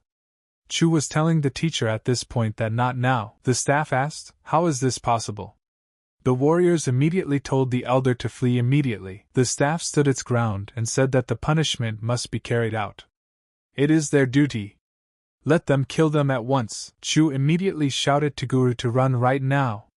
The warriors shouted to Alam the assassin to stand still. The rats pounced on the enemies at this point, and began gnawing at them from different directions, preventing them from escaping. The warriors asked the elder if he was all right. The staff told his men to climb the tree in a flash. The teacher saw all of this, and said, how is this possible? Chu told the teacher that if they stall here, it will be the same with them. The teacher took the boy in his arms and running. Chu was saying that at this rate they would catch them. That's why they're running. The teacher told the boy that he was trying his best, so don't let him worry about it. Suddenly a bird arrived on the property, and the warrior told the commander that a letter from Huba had arrived. The commander read it, and told the elder that the letter said that more bodies without faces had been found. Staff asked where? The commander looked and pointing at the carriage replied that it was in this area. By this time there were 7 bodies without faces, 5 dug graves, and 12 reports of similar people being seen. The commander asked, but how did they manage to cross the borders of these areas safely without getting caught? The staff thought for a moment, and replied that there was something they needed to find out. When she arrived at the place, the woman wept and asked how she could be without her poor husband. The mere thought that his soul would wander among the living, unburied, tore at her heart. She grabbed you by her clothes and said she was begging for them to catch this murderer and lessen her suffering. You replied so that she wouldn't worry. After all, the Beggars Association will definitely take care of it. Staff looked at the bodies and said it didn't look like his face had been cut off to make a mask. This is not the Scarlet Assassin, the warrior said. Then it was understandable why they had found no other traces. However, who would do such a thing? The staff thought for a moment, and replied that they were probably trying to confuse them. Someone is helping the Scarlet Assassin. Toward evening, a moneylender approached the commander and said his name was Manchel. He had received a promissory note for 200 liang for publishing a Chinese horoscope in the Nanyang Association newspaper. Manchel showed and asked if this was not the same Beggars Association promissory note. The commander immediately asked, "Where is the man who gave it to him? He must know where it is." Manchel replied that, to be honest, he didn't know his location. The commander immediately grabbed him by his clothes and told him to listen. Manchel said he didn't have much money at the time, so he asked for some time and left, giving 10 liang. He has to meet him again today to get the rest of the money. The staff asked the guy why he was so sure he would come back. Manchel replied, "Is there an idiot who would disappear after paying only 10 liang for something worth 200 liang?" Manchel immediately said he was a senior. And then immediately at that second, a salute was let off and the warrior said he was in Dongchang. They need reinforcements. The commander said this man is now in Dongchang. So how is he going to meet him? Manchel replied that he wasn't lying. The staff saw that the commander was nervous and told him to calm down. Manchel said that even though he had seen too much that he would come after him after his Denoka, he still came here. The commander immediately asked him how dare he continue to treat him like this after all this. Manchel turned around and replied that he had done his job. It was up to them to believe him, or not. The staff told the man that he would send his disciples. Let him wait a while. Then a warrior ran up to them and shouted to the elder to look. The masked man asked for a letter to be handed to him. The staff read it and said that the man, who was supposed to be the Scarlet Assassin, had paid for 2 to go stowaways on the ship. The commander asked if he could trust the words of this unknown man. The staff replied that according to him, he was only an intermediary in a scheme to escape from the area. Then it's even harder for them to separate the wheat from the chaff. That's exactly what the damn bastard wants. Even if they do, even if they have hundreds of leads, they will check every one of them to find the true one. The staff picked itself up and ordered the commander to have them ambush them. Suchian and Sedan, have them go to the stowaway boat. He will go to Dongchang. After a while, the beggar warriors caught the guy who ran away from them. The staff threw his stick, and it hit him right in the back. The commander told the elder that he had hit the bullseye. They caught the Scarlet Killer. The warriors started pulling the guy's skin. He asked them what they were doing.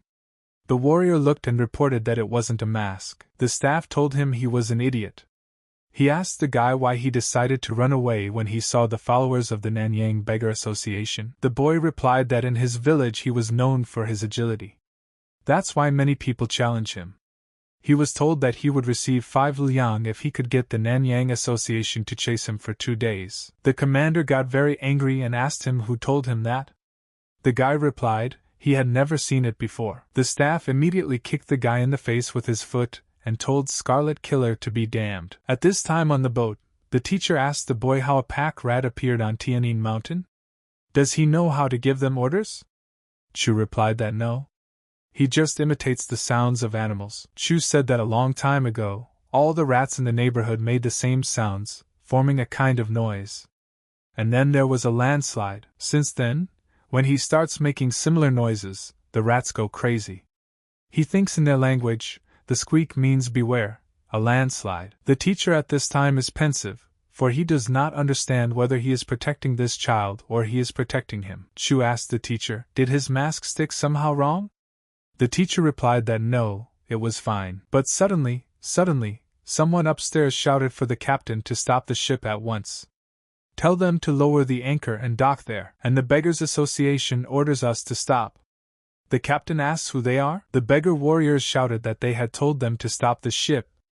The workers asked them, do they have any idea what kind of ship it is? But the beggar warrior did not listen to him, and immediately cut him into several pieces. The teacher told the boy to hide behind the things. And if he was found, let him jump into the sea. The warrior ordered the workers to get their captain.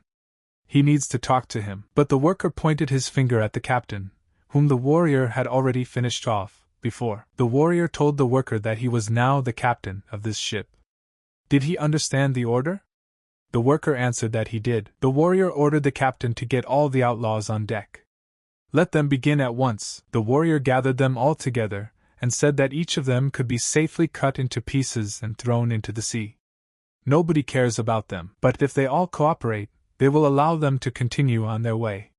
So it's up to them. One of the workers said his name was Dokge, and he was from Wanyang. The warrior grabbed his face and said that it didn't look like a mask. At this time, Scarlet Ghost stood at the end of the row and saw 2 4th-rank beggars from Tianyin Mountain and 3 rank 1 disciples. He could have used the stowaways to throw these guys off their trail. But suddenly out of the blue, the beggar's apprentice grabbed the guy and said he had found it. The warrior told the lady that they had caught him. But suddenly a girl came on deck. The girl called the guy a sick bastard and asked him, did he really think he could escape? Mistress immediately raised her knife, and letting him go screamed for him to die, and started cutting him into pieces. The mistress asked the guy where her son was. The guy pointed his finger and said downstairs. The mistress immediately ran to the lower floor and shouted to her son named Xian. She came down and was saying that it was her mommy. Madam told her son not to be afraid and come out, and let him imagine that he is her child, named Xian. Let him play along with her if he wanted to safely escape the ship with his teacher. Chu immediately lifted his head from the debris and revealed himself. The warrior asked the guy if he realizes the mistake he just made. The guy introduces himself and says his name is Han Chung of Hao, the Ungenerous Ones. He apologizes for acting without permission, but this is an emergency. Chu said that this man kidnapped the child of their clan head and tried to escape. And just how did he dare? The warrior was surprised and asked, kidnapped? Is he now saying that everyone here is from the Hao clan? And then the lady said that she is Baekhyun Hyun, the leader of the Hao clan, and welcomes everyone. If they, the grateful people, hadn't stopped the ship, she would have lost her child. How can she thank them? The warrior replied that it was nothing. They were just doing their job, so don't let her worry about it. Hen said so be it, but that doesn't change the fact that they helped her. She would like to thank them for their help. When they have time, let them come to the heavenly house of harmony. Hen told his men that they were coming back. Chun woke up the kidnapper and said that the clan head would punish him personally, so let him get ready. Upon boarding the boat, Chu saw that the teacher was bleeding and became worried. The teacher replied that he was fine. The commander reported to the elder that they had waited all night in ambush, but no one had come. The elder said it's just as he thought. His life hangs in the balance. It was unlikely he would be interested in such a large sum of money. The commander asked if they should punch the lone shark in the face. The staff answered him to quiet down. If they continued like this, the Nanyang unification would lose all the allies who could provide more information. At this time the warriors came up and said that they had returned. The elder replied that, judging from their faces, they had not succeeded. The warrior replied that they had. There was no scarlet assassin on the ship. It was bad enough, but they were able to catch the kidnapper. The staff was surprised and asked, kidnapper? The warrior replied that they had apprehended a criminal who had stolen the Hao clan head's child and was trying to escape. The clan mistress was able to be reunited with her child. The elder replied that he was glad to hear it. The commander turned to them and asked if they had received any letters during the night. The warrior replied that a man from the Hao clan had come to see the elder. The boy was surprised and asked, Hao clan? The warrior told the elder that he had a letter from the head of the Hao clan. The elder was surprised and asked, the head of the clan? The elder read it and asked loudly, how could this be? He said that it seemed that a woman from the Hao clan had helped Alam Killer escape, and she had been banished. The warriors asked, then what does that mean? The elder replied that Jiam Hyun was married to Scarlet Killer. The elder said the letter was from the head of the Hao clan. Baekhyun Hyun prepared the boat at the Dulin Pier. If the Scarlet Assassin gets on this boat, he will be able to escape from the Central Plains forever. Have them bring the horses immediately. Hen says they are in a hurry, so she can only stop the bleeding. He won't be able to wield his left arm 100% anymore, so he can't be a killer anymore. Scarlet Ghost thanked her for sparing his right hand, which he eats with. Hen said that with her help, he managed to get out alive. Did he think it was easy to fool Nanyang's association? The Scarlet Ghost asked the girl how she knew he was on that ship. Hen replied that the Hao clan, like the Nanyang clan, had many connections. The moneylender was from their clan. Scarlet Ghost thought and wanted to ask her an awkward question, but immediately they started to glance over. Hen asked him if there was anything he could do about that face. She can't stand to look at it. The Scarlet Ghost told Chu if he could take off his mask. The boy replied that he could and started to take it off. Chun at this time turned to the mistress and said that they had arrived. Hen thanked the boy for his help and said that he would be hunted, so let him be careful. Chum replied that he too would be leaving soon. He would not linger on the Central Plains, and maybe when things calm down, they can meet again. In the meantime, their paths are parted. Hen told the boys it was time for them to go, and she prepared a boat for them. They can cross the sea on it. At this time, the elder and his team were heading to the point where the Scarlet Ghost must not leave. Hen was approaching the departure point at this time, and shouted to the boys to move faster. But suddenly in a moment they stopped, and saw a stranger standing in front of them with a sword lying beside him. Hen realized who it was and asked Head. The head turned around and asked Hen, where on earth were they going? After all, how could she run away without warning? The head said he thinks she realizes that helping a fugitive makes her a criminal. What prompted her to do this act? Is this how she repaid him for taking her in? Hen bowed her head and replied that she was apologizing. She had no excuse. The head said it was doomed. He's already warned the Beggars Association. They must be on their way here by now. At this time, the staff and his army were approaching the place. The Scarlet Ghost immediately came out and suggested that they get it over with. Head asked, and how are they going to do that? Hen asked Scarlet Ghost if he was sure he could fight in this state. The Scarlet Ghost replied that he didn't think they would be allowed to leave quietly. He had no other choice. The head asked, how come the outlaw doesn't have his sword with him? Then he would also fight without one. The Scarlet Ghost said he had no time to thank him for such a generous gesture.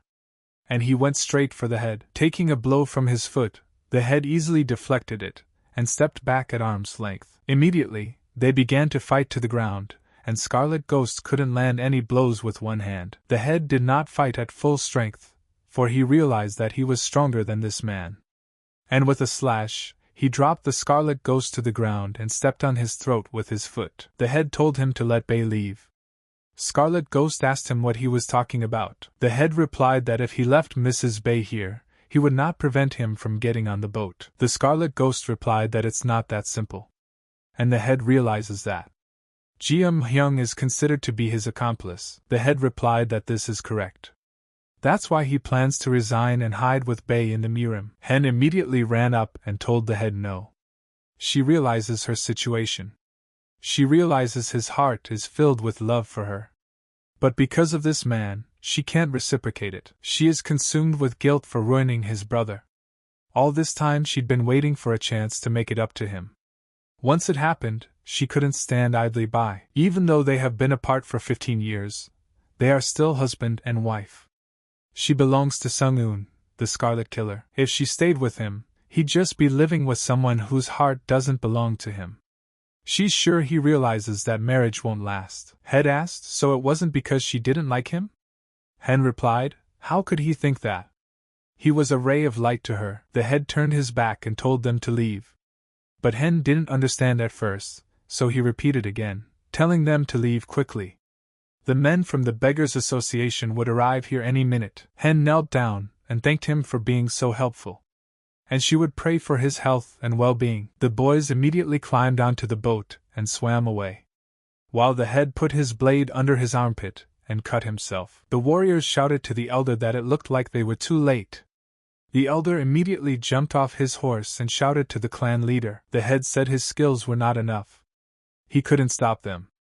And he apologizes. The elder started laughing loudly and said that the pursuit of the Scarlet Assassin by the Nanyang Unification Forces had failed. On the way, Hen told Yen that his wound was inflamed because he had not received proper treatment. She needed to get to dry land quickly so she could get the medicine. Yen asked Yen why she blamed herself. The girl replied that she was the one who hurt his shoulder. How could she not blame herself? Yen replied that no, that's not what he meant. About the marriage. What she said to the Hao clan leader?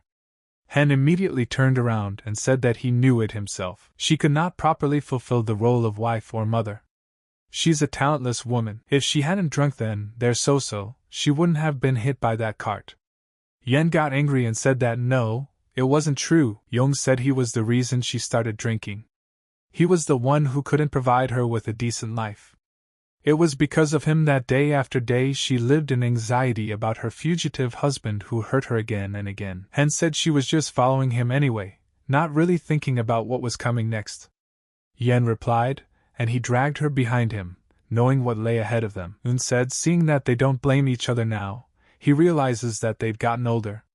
The plot of the book won't change no matter how many times she rereads it. All life is filled with problems, they can't change the past. After all, time heals. And suggested not to remember the problems of bygone days anymore. After all, they were too young then to properly understand each other's feelings. Un saw her crying and hugged her and told her to forgive those immature Sung-un and by Kyum Hyun, let her live in the present. But suddenly Chu ran up to the room and shouted to the teacher. But seeing them hugging, he immediately started to run away. Yen asked him what was the matter. Chu peeked and replied that it was dry land. They finally arrived. Yen said he thought they would stop here. Chu asked the teacher how he thought it was on land. Ing replied that the 10 great sects wouldn't reach them, but there was always room for danger. One must prepare carefully.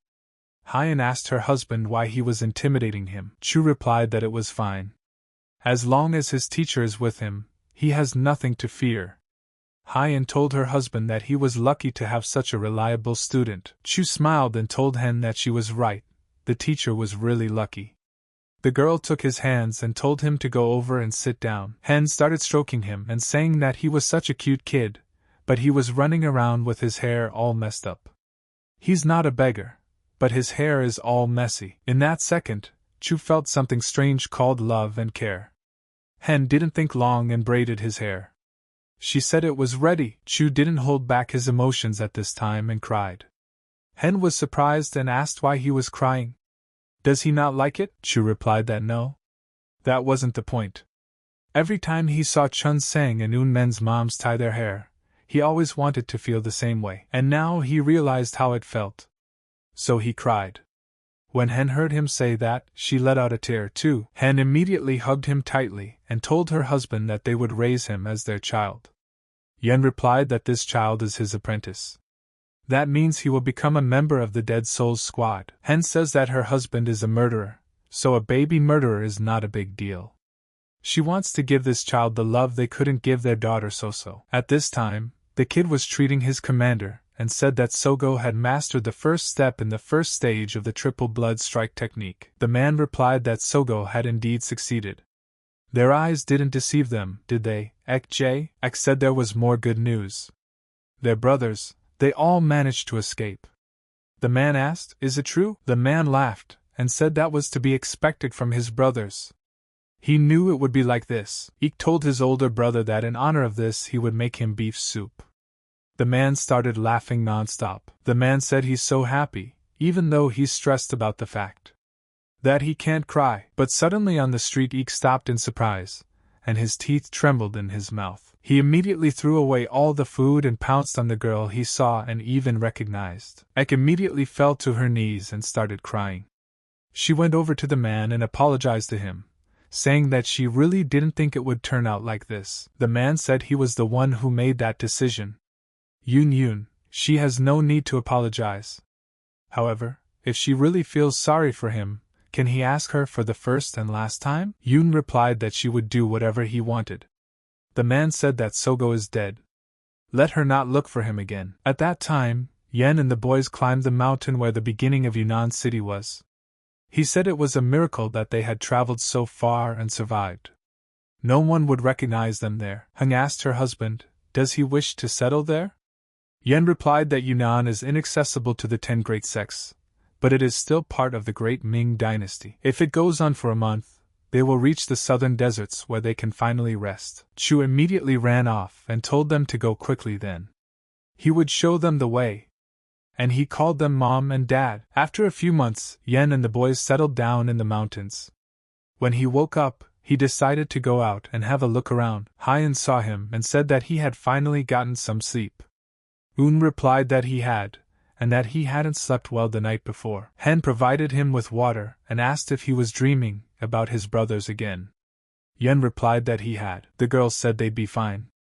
But how long would he keep him on the run? But the man didn't understand her at first, and Hen said she was talking about Chu. Hen asked her, does she not trust his teaching methods? Hen replied that in the last 3 years, all he had taught him was to send him on the run. Isn't that strange? It's not like he's planning on making him an errand boy for the Dead Souls Squad. Regardless, it's impressive that Chu agreed to this without too many excuses. Yen said that in this seemingly peaceful area, the desperation of weak prey prevails. Even ordinary survival is great training for him. Hen asked him, he's afraid, isn't he? After all, he's much more capable than they thought. And replied that the only one capable of reviving a squad of dead souls is Sogo. He's never met anyone like him. And it was unlikely that there would be anyone equal to him in the next century. Not only Chu, but also Yun and Gang Sa had been chosen to support Sogo. Hen said that however he is worried that one day Chu might point his blade towards Sogo, right? Yen was surprised and didn't answer. Hyen asked him if he thought too badly of their child. Even if he ordered Chu to catch a lion at the cost of his life, he would not disobey him. If he orders Chu to become Sogo's right hand, he will serve him faithfully for the rest of his life. It's all because he's thinking of their well-being. However, she wouldn't want him to order Chu to do such things. But suddenly, En stood up and didn't want to speak anymore. At this time several men were hunting a wild boar. They were ready to catch it to eat it. But suddenly the chief told them to stop. And apparently he ran off to the Scarlet Forest Cemetery. And if they hunt without the cemetery's permission, their sleeping ancestors will wake up. The chief told his men that it was a pure disgrace. So they should bow down and go home. But suddenly they heard strange sounds. The hunters asked if someone had followed the boar there. The lad replied that all 5 men involved in the hunt were on the spot. The chief ran up and asked, then who is it? Running to the cemetery, they were surprised at what they saw, for the lad was riding a boar. It was Chu, fighting the boar to finish it off. But the animal didn't just give up and destroyed all the stones that covered the dead. The chief saw that the skeletons of their dead men were already visible. He immediately ordered his men to stop him. He immediately pointed his finger and shouted that the stone tombs were crumbling. Let them stop him. Chu kept on the animal to the last, and even the hunters could not stop them, for the boar was knocking them down. But Chu had had enough, and decided to finish him off in one blow. He had the energy to punch him in the head with his fist. He could not hold on to the last, and fell to the ground, while the boar lay already dead. Chu looked at the others and said he had caught it. And spreading out his arms he started shouting at the top of his voice. The chief immediately started yelling at him, and called him an idiot. He asked the boy what the fuck he was doing. Chu turned around and replied that he was just hunting a boar. Or would they complain that he had stolen it from them? The chief replied that he wasn't talking about hunting now. He had destroyed the sacred tombs of the Scarlet Forest. Chu immediately pointed his finger at the boar and replied that it was his fault. The chief was surprised and asked what? The boy said that they had seen it themselves. The chief told the boy that if he had left the boar alone, he wouldn't have gotten mad and made all this commotion. Chu told them that they were the ones who hunted here. Weren't they lucky that he had stopped the boar from destroying more? The chief grabbed the boy and asked if he had decided to defy him. He immediately threw him to the ground. The chief turned to his men and asked if they had seen it. It is true what they say, the people of the plains are as arrogant as this brat. They only bring trouble. That's why he was against leaving these people on their land. Chu said that's how it is, and suggested that he settle the matter as the Scarlet Wood tribe does. The chief asked the boy, does he wish to fight him? Chu asked, why is that? Is he really afraid? The chief laughed and replied, what nonsense. Chu stood up in a stance, and said that the loser would be the one who could no longer fight on his feet. The chief called the boy a trifle and said that if he wanted it that way, let him get ready then. Hen asked her husband how about herbal soup for dinner. Yen was in the middle of making objects out of hay, and replied that he would go. Hen said she loved it so much that Chu eats everything. But suddenly out of the blue, she saw someone on the horizon and told her husband to look at it. Hen saw the people and said they were following them. Aren't they a mountain tribe? Yen replied that it looked like it. The girl asked what made them come here. Yen replied that he wasn't sure, but it looked like they had turned around. Hen immediately cried and asked where was Chu. What if he went to them and got into trouble? At this time, Chu was fighting the man and the chief was making attacks, telling him that he seemed to have gotten bolder after catching the boar, but he should get to know his enemy better before challenging him to a fight. Chu couldn't handle him and kept getting the better of him. The chief asked him how many more times he was going to get up. He appreciated his persistence, so it was time to call it a day. The chief said he would talk to the chief about his punishment. All he has to do is wait quietly for him. Just then, Chu got to his feet and replied that he wasn't done yet. The chief told him to give up. The result would remain the same even if he continued. Chu immediately answered him again that he wasn't done. The chief told him that if he continued, he would definitely die. Chu replied to then kill him. The chief immediately swung at him, but the boy dodged and retaliated with a counter-attack to the body. With each attack, he began to beat the man, but he left a live spot on him. So the chief snapped and punched the boy back. The chief took his sword in his hand and said then he would die. The hunter answered him that it was not too much, but the chief told him to let him go. The chief said the brat asked to be killed. The chief will probably order him killed when he learns that the tombs have been destroyed. He'll just do what has to happen anyway. And then the moment the sword swung, all the hunters were surprised, for someone had sent his blade into the chief's back. Chu came to his senses and told his father to forgive him. It was all because of him. Yen replied nothing. He shouldn't have picked up a sword during the fight. Yen asked her wife if she had packed everything. Hyun replied that she had. There were already few things, so there was nothing to pack. Yen said it was time to leave then. Hen told the boy not to worry. They will go to another place instead of a better one. But suddenly opening the door, they were greatly surprised, for before them stood the hunters of the head of the forest. Yen walked outside with his sword and ordered everyone to stand still. He suggested to them that they should not make this situation worse. If they let them go nicely, there won't be any problems. But suddenly a girl stepped forward and began to communicate in her own language. But Yen didn't understand anything and was surprised. Chu tells the teacher that she's saying they're not here to fight them. It sounds like they want to tell them something. Chu began to translate what the girl was saying. And she said that their commander had found peace by meeting his ancestors. Yen replied that he was sorry for what had happened, and yet he hoped that they understood that it was difficult to keep their hands to themselves. If his child was in danger, they wanted to live in peace with the Scarlet Forest tribe. Chu translated the girl's words that from the mountain peaks of Shuhuan gave a warning signal the mountain tribe would invade the Green Plains. The Scarlet Forest tribe has lost the mountains, waterfalls, and peaks of Shuhuan. If they lose this land, they will have nowhere else to live. Then they will have to migrate. Kun asked why she was telling him that. Chu replied that she wanted to remind them that they owed them for letting them stay on their land when they had nowhere else to go, and they are still to blame for allowing their tribal tombs. Yen replied that may he always be grateful to them for allowing them to live on their land. He thinks they need to clarify the tribal tomb situation. Chu listened to her and said that it seems the commander was their best warrior. And since Dio had killed their commander, they wanted him to take his place and lead the Scarlet Forest tribe into battle against the mountain tribe forces, and got angry and said that no matter what, it was time to leave.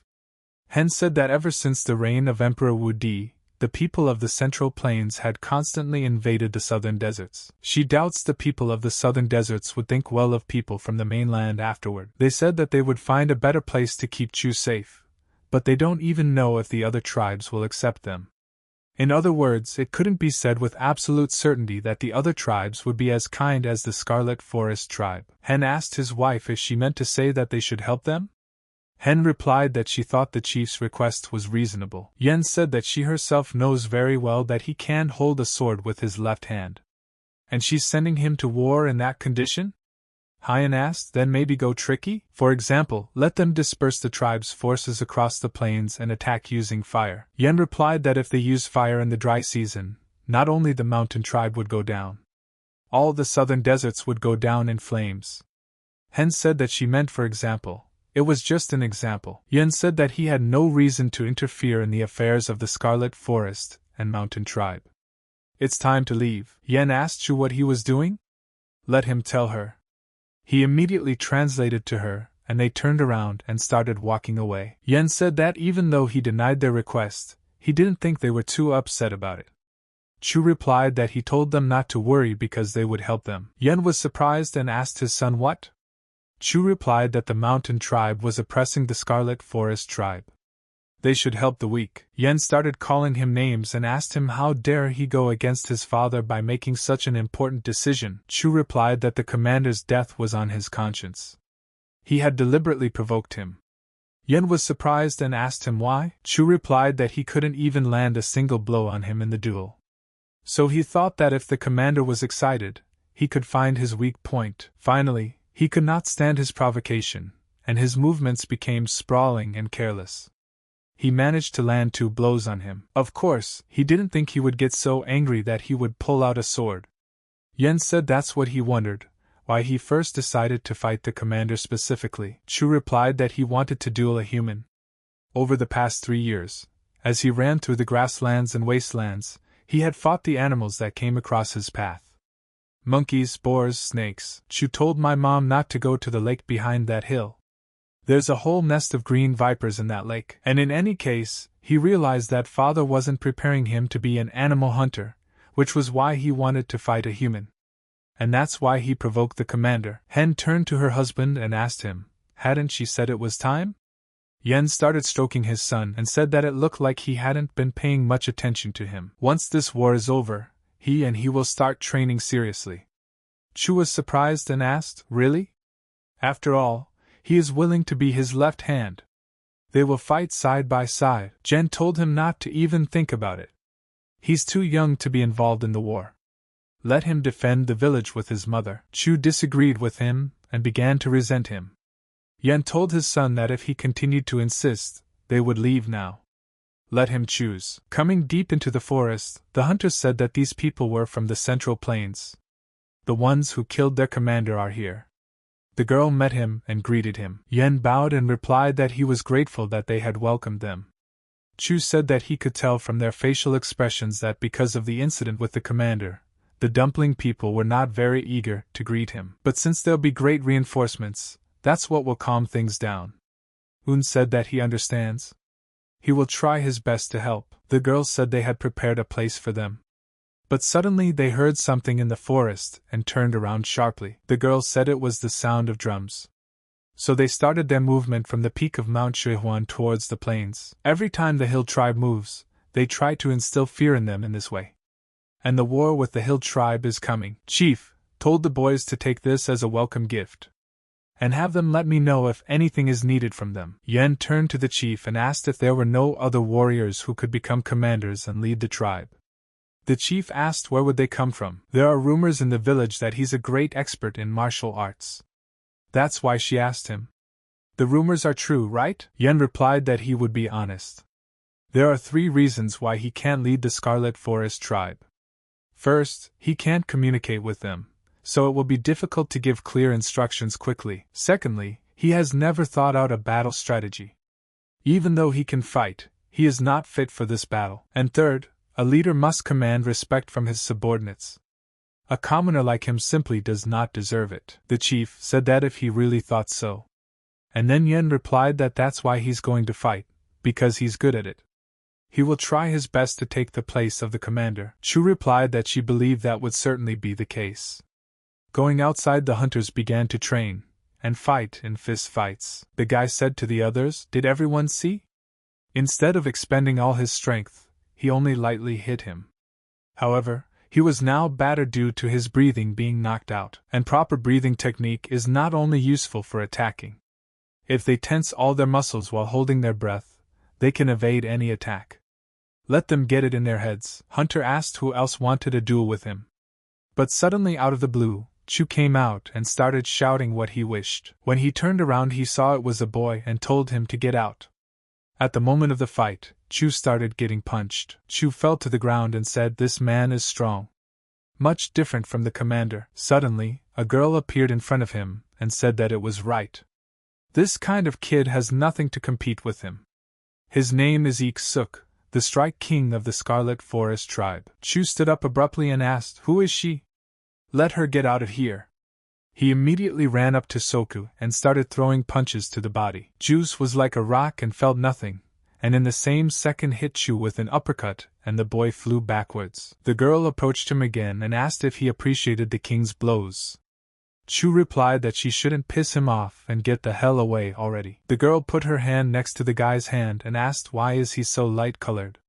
Chu asked, "Why is she so dark?" The girl immediately stepped her foot on his face and replied that she wasn't dark.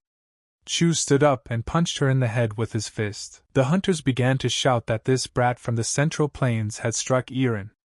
How dare he do that to the chieftain's daughter? Chu replied that no. She started it first. Irin said it was because he was laughing at her. Chu said back that she was the one who started it. And then Yen came in and asked him what was he thinking? Chu replied that she started laughing at him, so that's why he hit her. Yen said that he was the one wreaking more havoc in the village, which was already tense from the upcoming battle. He was the one who said they would help the Scarlet Wood tribe. Is that what he wanted? He immediately ordered his son to apologize. Chu started to get indignant, but Yen told him to apologize now. The boy didn't want to and decided to apologize to her. Chu told her to accept his apology. Otherwise, his father would not forgive him. Irin replied that she would do it for a reason. If he does as she says, he will accept the apology. Chu asked her what she wanted him to do. Erin immediately took him with her, and they went to feed the monkeys. Chu asked, "Is she serious, is that it?" Irin asked him, what was he talking about? She had always wanted to see monkeys so close. Chu said it wasn't that hard. She could just ask one of the tribe's boys. Irin replied that everyone didn't feel comfortable talking to her, since she was the daughter of the chief, and they would never let her come here because it's dangerous because of the nearby village. But suddenly, all of a sudden, the monkeys started to run away. Irin asked, "What is it with them?" Chu immediately pulled her aside and covered her mouth with his hand and told her to be quiet. Well, suddenly after this incident the scout ran to the tribe and shouted to the chief. The chief asked, had they reached the Green Plains? The scout said yes. And it looks like they're coming. The hunter said it had begun.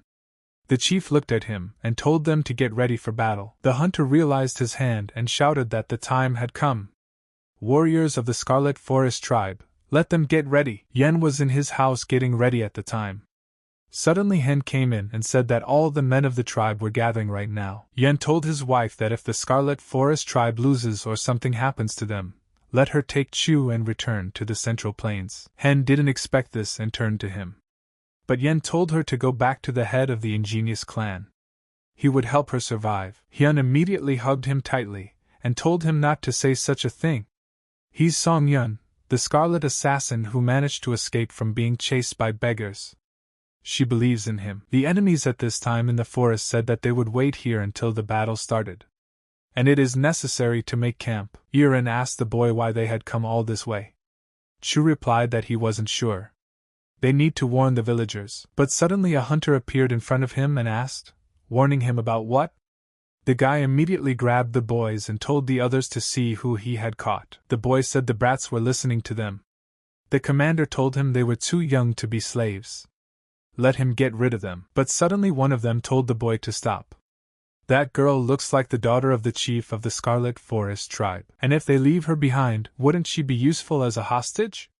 The commander replied that the battle would start soon. Do they have to carry her around with them everywhere?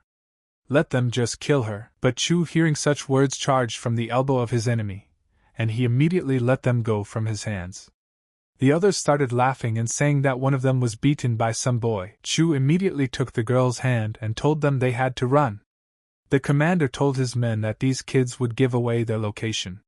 We have to catch them. If they found out they were waiting for them here, all their efforts would be in vain. But the guy told the others to drop the idea. He'll kill that brat himself. Chu ran as hard as he could, but suddenly saw the girl fall and asked her if she was okay. Irin replied that her legs were shaking. She couldn't run anymore. Chu said there's no other way. Let him climb on his back. At the same moment, the enemy came and ran after them with his blade. Chu told the girl to hold on tight. He asked her if she trusted him? Yiren didn't understand him and asked what? At this time, a ritual was held in the tribe and said that the god would punish the evildoers who want to stain these lands with blood, and may the great ancestors energize their arms and legs, give them the power to defeat their enemies, and under the protection of the god of life, they are invulnerable and immortal. The commander appealed to his warriors of the Scarlet Forest tribe to believe in themselves. The enemy has been running after the kid the whole time, saying that the brat is a pretty good runner. But he's still doomed. But suddenly he stopped abruptly, and saw that the girl was alone. He asked her, "Where's that brat now?" And it looks like he left her and ran away. Yiren began to cry and answered nothing. The enemy was telling her that she was unlucky. All boys like him are selfish cowards. But suddenly he came to the tree and saw that there were a lot of snakes in the hole. And these kids, they decided to outsmart him. He asked the girl, they thought he would fall chasing the girl, right? Well, that's a shame. Looks like their plan is dead. But at that moment, he didn't expect it to turn out this way. And Chu attacked him from behind and pushed him into the snakes. Chu believed in his own strength this time, and was able to finish the creep off. The enemy did not understand how this could happen and accepted it. As they entered the battlefield wall to wall, one of the hunters started to worry, but Yen put a hand on his shoulder and gave him incentive to fight. The commander was telling his soldiers that there was nowhere else to retreat. It was better to die than to give up their land and run away. Down with fear, and the souls of their ancestors who have found rest in the green plains will protect them. Victory will be theirs. But suddenly a few old men jumped out from the other side and shouted for others to come out and appreciate the point of their spears. The hunters began to laugh and said just to look at the faces of these Scarlet Forest tribe people. Yen immediately stepped forward and told his warriors that no one fights old men. He would take care of it himself. Yen didn't put in any effort, and coming out to fight them, destroyed them in a couple moves. The enemies shouted that the old warriors were now with the Buta. The commander immediately ordered his troops to attack. Let them leave no one alive. Here began the long-awaited battle that lasted for several years. At this time, Chu and the girl came out to the battlefield, and were very surprised. Yiren asked, "Is this what war is?" Chu replied that it looked like it. It's the first time he's seen something like that, too. Yiren said it was scary, and then Chu said he understood. Yiren asked what he understood. The boy replied that the people they saw in the forest were hiding to ambush and attack the Scarlet Wood tribe stealthily. Yiren asked, "So what?" Chu replied that they needed to stop them immediately. The guy asked the girl if she could take off her apron. Yiren didn't understand and asked why. Chu replied that there was no time to explain. "Hurry up." The guy came up with some plan and started to undress. Yiren closed her eyes and asked the guy what he was doing. Chu replied that it was dangerous to stay with him. Let her hide in the bushes.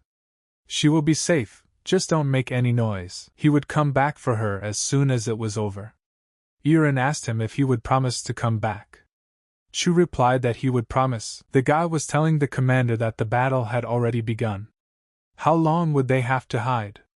The commander told them to just wait for the signal, and then the commander said, "Here he comes. Let the others stand and watch." And suddenly Chu came out behind them. He shouted to the others to take this gift from the green plains, and immediately released those very same snakes. The snakes went straight into the light and began to attack the enemies, and in hopes of destroying all of them. The enemies immediately began to panic, and tried to remove the snakes from their bodies. The guy asked at this point, "What the hell is this?" One of the enemies said they were poisonous. And at the same second one of them was bitten by a snake. The enemies were screaming after each other that they had been bitten. But when they turned back, they saw the guy standing there and tried to chase him. But the snake's venom had taken effect sooner than they had imagined, and the poison slowly began to enter their bloodstream. They asked, "What is happening?" All the warriors were bitten by snakes, and said they couldn't move. But a few of them stayed alive and shouted to them to kill them. They immediately began to kill the snakes, and at the same second they began to disperse for fear of being dead. The hunter turned back around and wanted to attack the guy, but suddenly he saw that no one was already there and asked, "Did he run away?" The commander ordered them to look for him. They keep signaling them that it's time to ambush them. There's only 3 of them left. They can't do anything. Just let them find that child. At this time, Chu was sitting in the bushes holding a snake. The warriors said he was sure he hadn't escaped far. They don't hear footsteps. They think he's hiding somewhere nearby. But should they split up to find him? Chu climbed out of the bushes without fear and threw the snake right into the back of their heads. The snake immediately clung with its teeth to the neck of the enemies. The guys asked if he'd been bitten. And here's this little brat. Let them go after him, and the other one goes around this side. The enemy began to look around, asking where he was hiding again. And waving his sword at the bushes, he wondered. At this time, Chu was sitting on the tree above his head, and tried not to make a sound. But at the appropriate moment, he released the snake right at him. The snake immediately fell on the neck of his enemy, but from the other side a second one spotted him and throwing his blade into a tree, Chu fell to the ground. The enemy rejoiced greatly and said, "Here comes the bastard." Chu fell very hard and sharply tried to close the bag to keep the snakes from crawling away. The enemy asked his ally if he was still alive. But Chu pulled a snake out of his bag and threw it right at him, but he managed to pull out his blade and slashed. Chu saw that he had failed and looked at the bag, but it was empty. The enemy asked him, "Does he have any idea how disgraced he is?" The boy asked, "And what should he tell the others?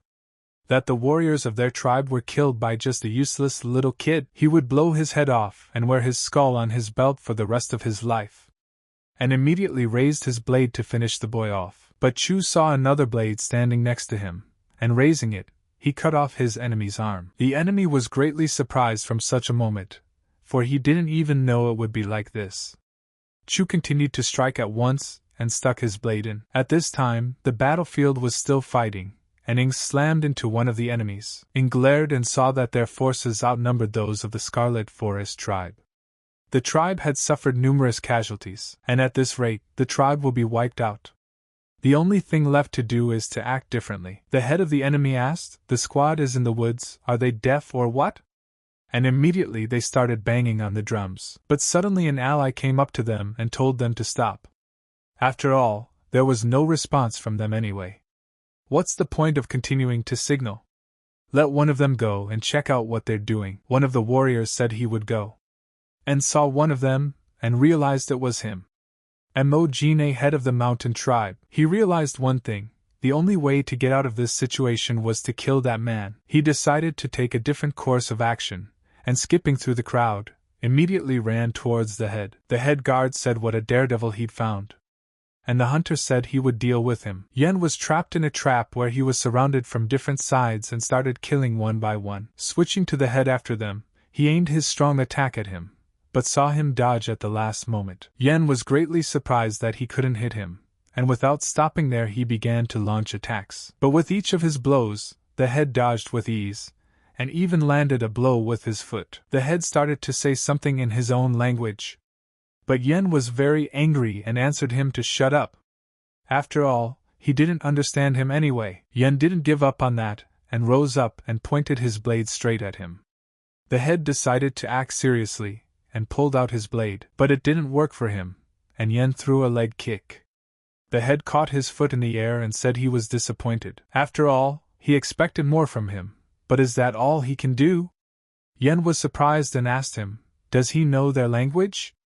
The head asked, "So what of it?" The head immediately started to launch his attacks, but Yen dodged them, and replied that it didn't change anything. Starting the fight on the serious side, the head easily knocked the sword out of Yen's hands, and ended with a leg kick. The head told him how he dared to go against them in the first place.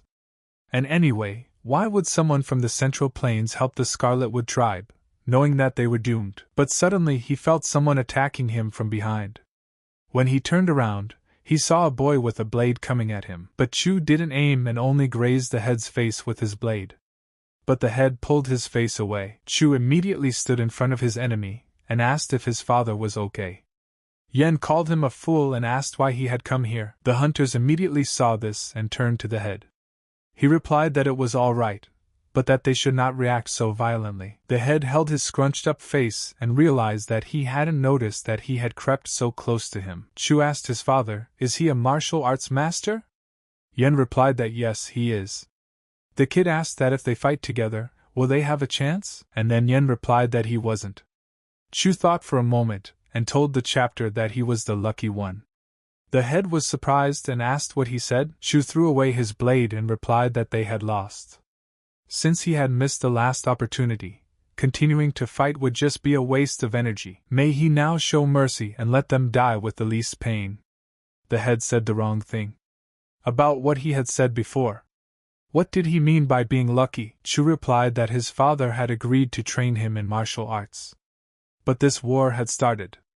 The head asked, so what? Chu replied that if he had come here 2 years later, he would have died. Good timing, lucky guy. The head was surprised and asked him, does he think after 2 years something would have changed? Chu replied that the warriors were in the forest. He had killed them all.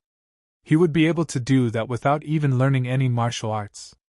Could he imagine what he could accomplish after 2 years of training? The head told the boy that he couldn't handle him. But then a warrior came running and told the head that the team that was preparing the ambush had been destroyed. The head was surprised, for this child, what he had said before was true. Yen himself hearing such a thing was surprised. But suddenly, the head began to laugh. The head said okay. They will see what he accomplishes in those 2 years. He will be waiting for him at this place in 2 years. Chu told him that he was making a serious mistake right now. The head replied to him that if he could withstand 5 of his attacks, they would consider him victorious, and if he loses, they will execute his father and hang him on a long pole. And as for they will cut off his hands and make him their slave. Chu asked, what if he won? The head thought about this answer for a long time and replied that he would become his slave. The head ordered his men to signal a retreat. The warrior asked the head why they should suddenly retreat. The head replied to make him calm down. If they destroyed the Scarlet Forest tribe now, who would they fight then? Immediately a signal sounded, and the warriors turned around, surprised, for it was a signal to retreat. But why? Would they be done with this war soon? The hunters were surprised at that moment, because they saw the enemies retreating. This is their chance.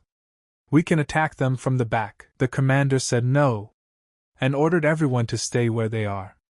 They're not retreating because they've lost. The head told Yen that he advises to train his child well, in these 2 years. It's the only option if they want to stay in one piece. When the head left, he said that they would return to this village in 2 years. Yen asked him, what does 2 years have to do with it? Chu answered his father, in 2 years he will fight the head of their tribe. Yen was surprised at that answer and asked what? Chu replied that everything was fine now, the war was over. On that same sad day, the hunters began to collect all the dead bodies. The women of the dead cried and said that they could not die, and then the commander came up to the chief and said he had something to tell her. And it was very urgent. Hen asked her husband if he was okay, and hoped he wasn't hurt. Un replied that he was fine, so don't let him worry. Chu said what he meant was, how could they just take and leave the bodies of their allies? Hunter replied that they believe that to die in battle means to be in the arms of the god of war. Abuta. Their Abuta battle cry can be translated roughly as stay where you died. That's why they don't remove the bodies. Since they can't just sit back and watch corpses rot on the battlefield, they have no choice but to clean it up themselves. Chu said he didn't understand.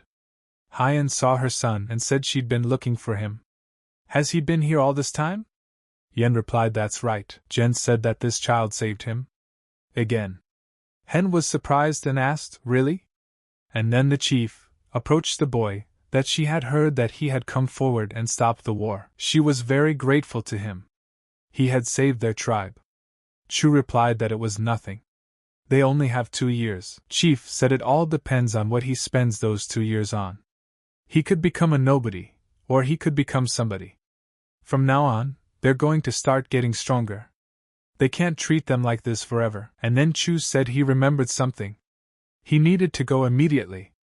As he ran into the forest, he started screaming for Irin. Chu removed all the sheets from their place and asked how long he had been gone. Irin at this time sat in the tree and did not move. Chu apologized to her for being late. Without a word, Irin ran to hug him. The next day, Chu started training. Yen coached him and told him his mistakes for each technique. He told his son not to get too hung up on techniques and stances. Let him distribute his mass. Then suddenly Chu stopped and didn't start to hear the teacher. Yen asked him, what's wrong?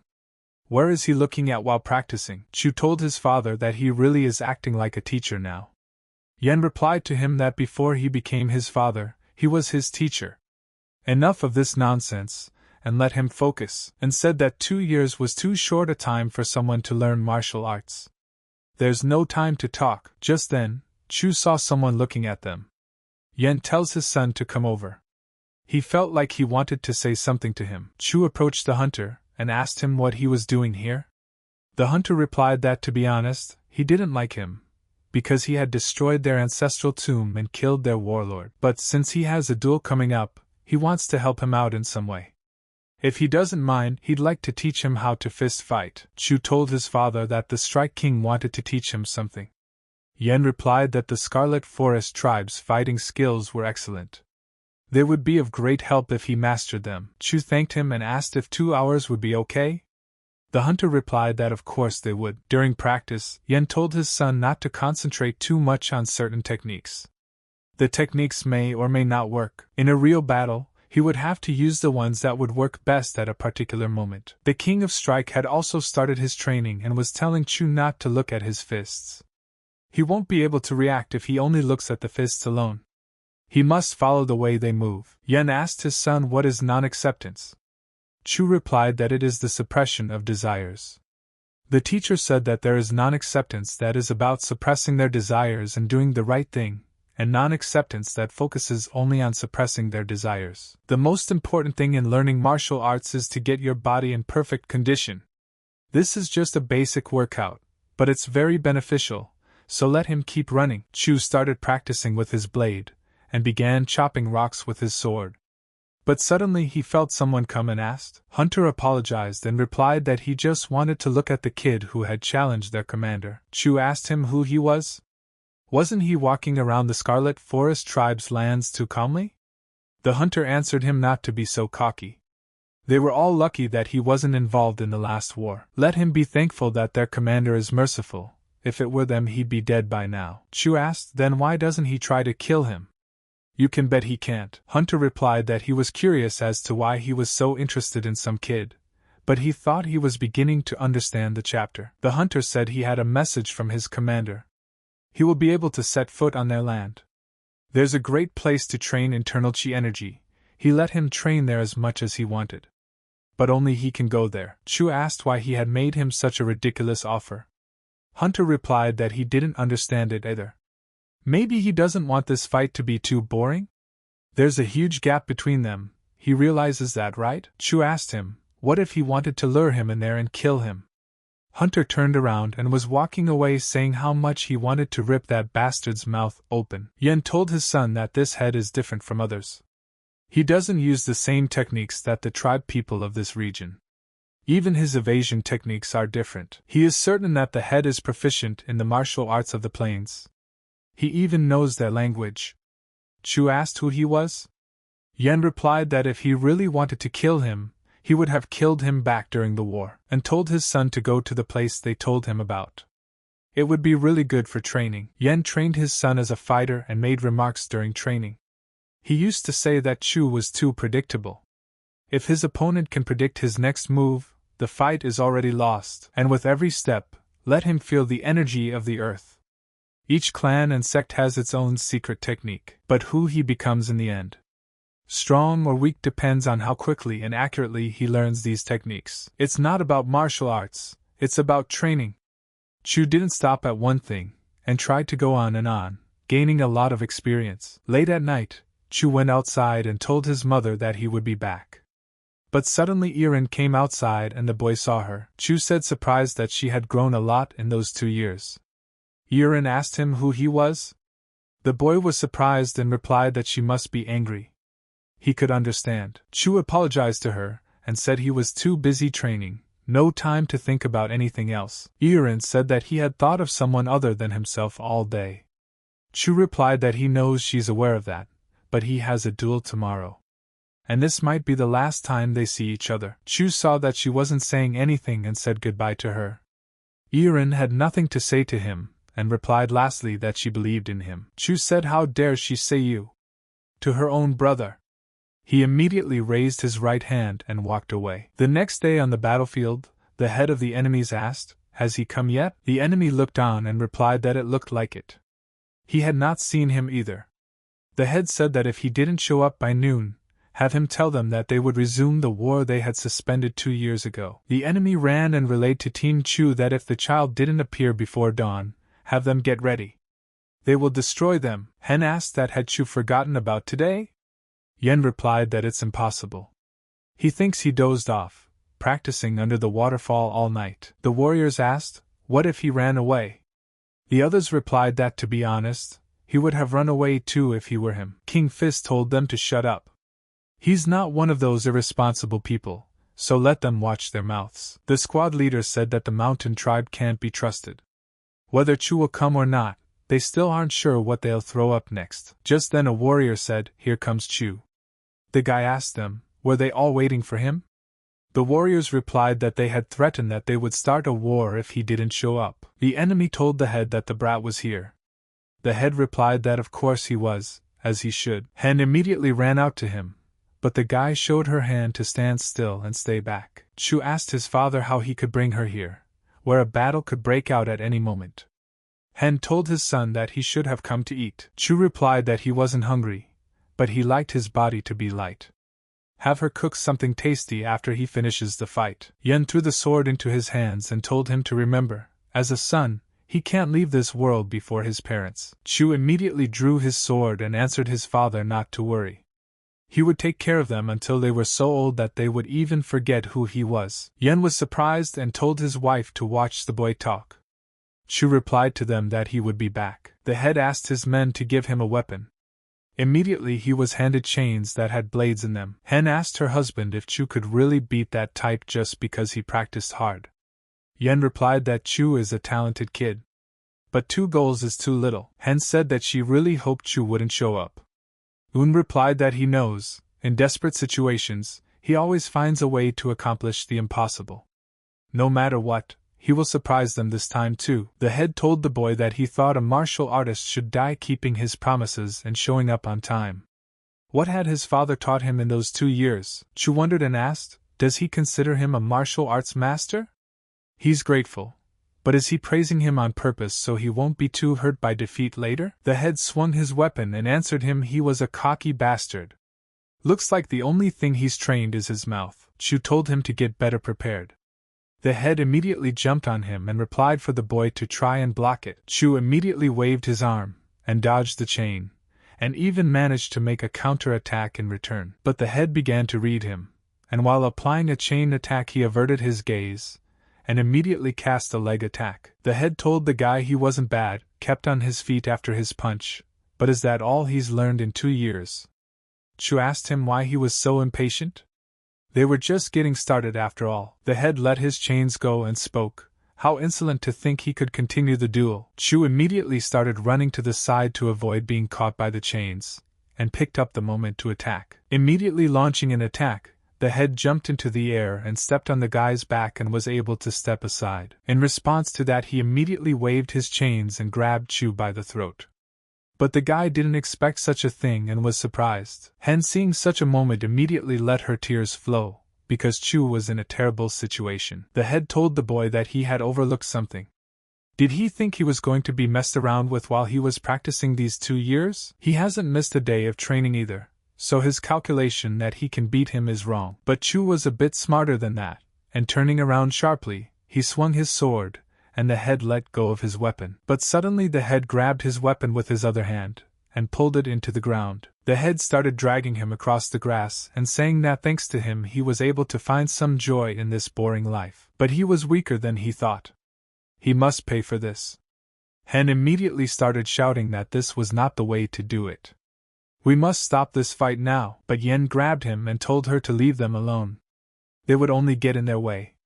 In any case, this battle is inevitable. They just need to watch. Chu tried various ways to untangle himself, and after doing a few somersaults, he broke free. Chu immediately began to launch his attacks, but the head was ready for it and easily repelled them. But suddenly the head saw the lad holding his blade high, and with his chains he took away his sword. But Chu was not confused and switched to a fist fight. After all, it was not for nothing that he was trained by a strong fist fighter. The kid went on the attack, and managed to get the closest, and got right in the face with his fist. And then it was his legs. Chu told him that although he had practiced a lot, he had managed to learn more than the head in that time, and so now they are on equal footing.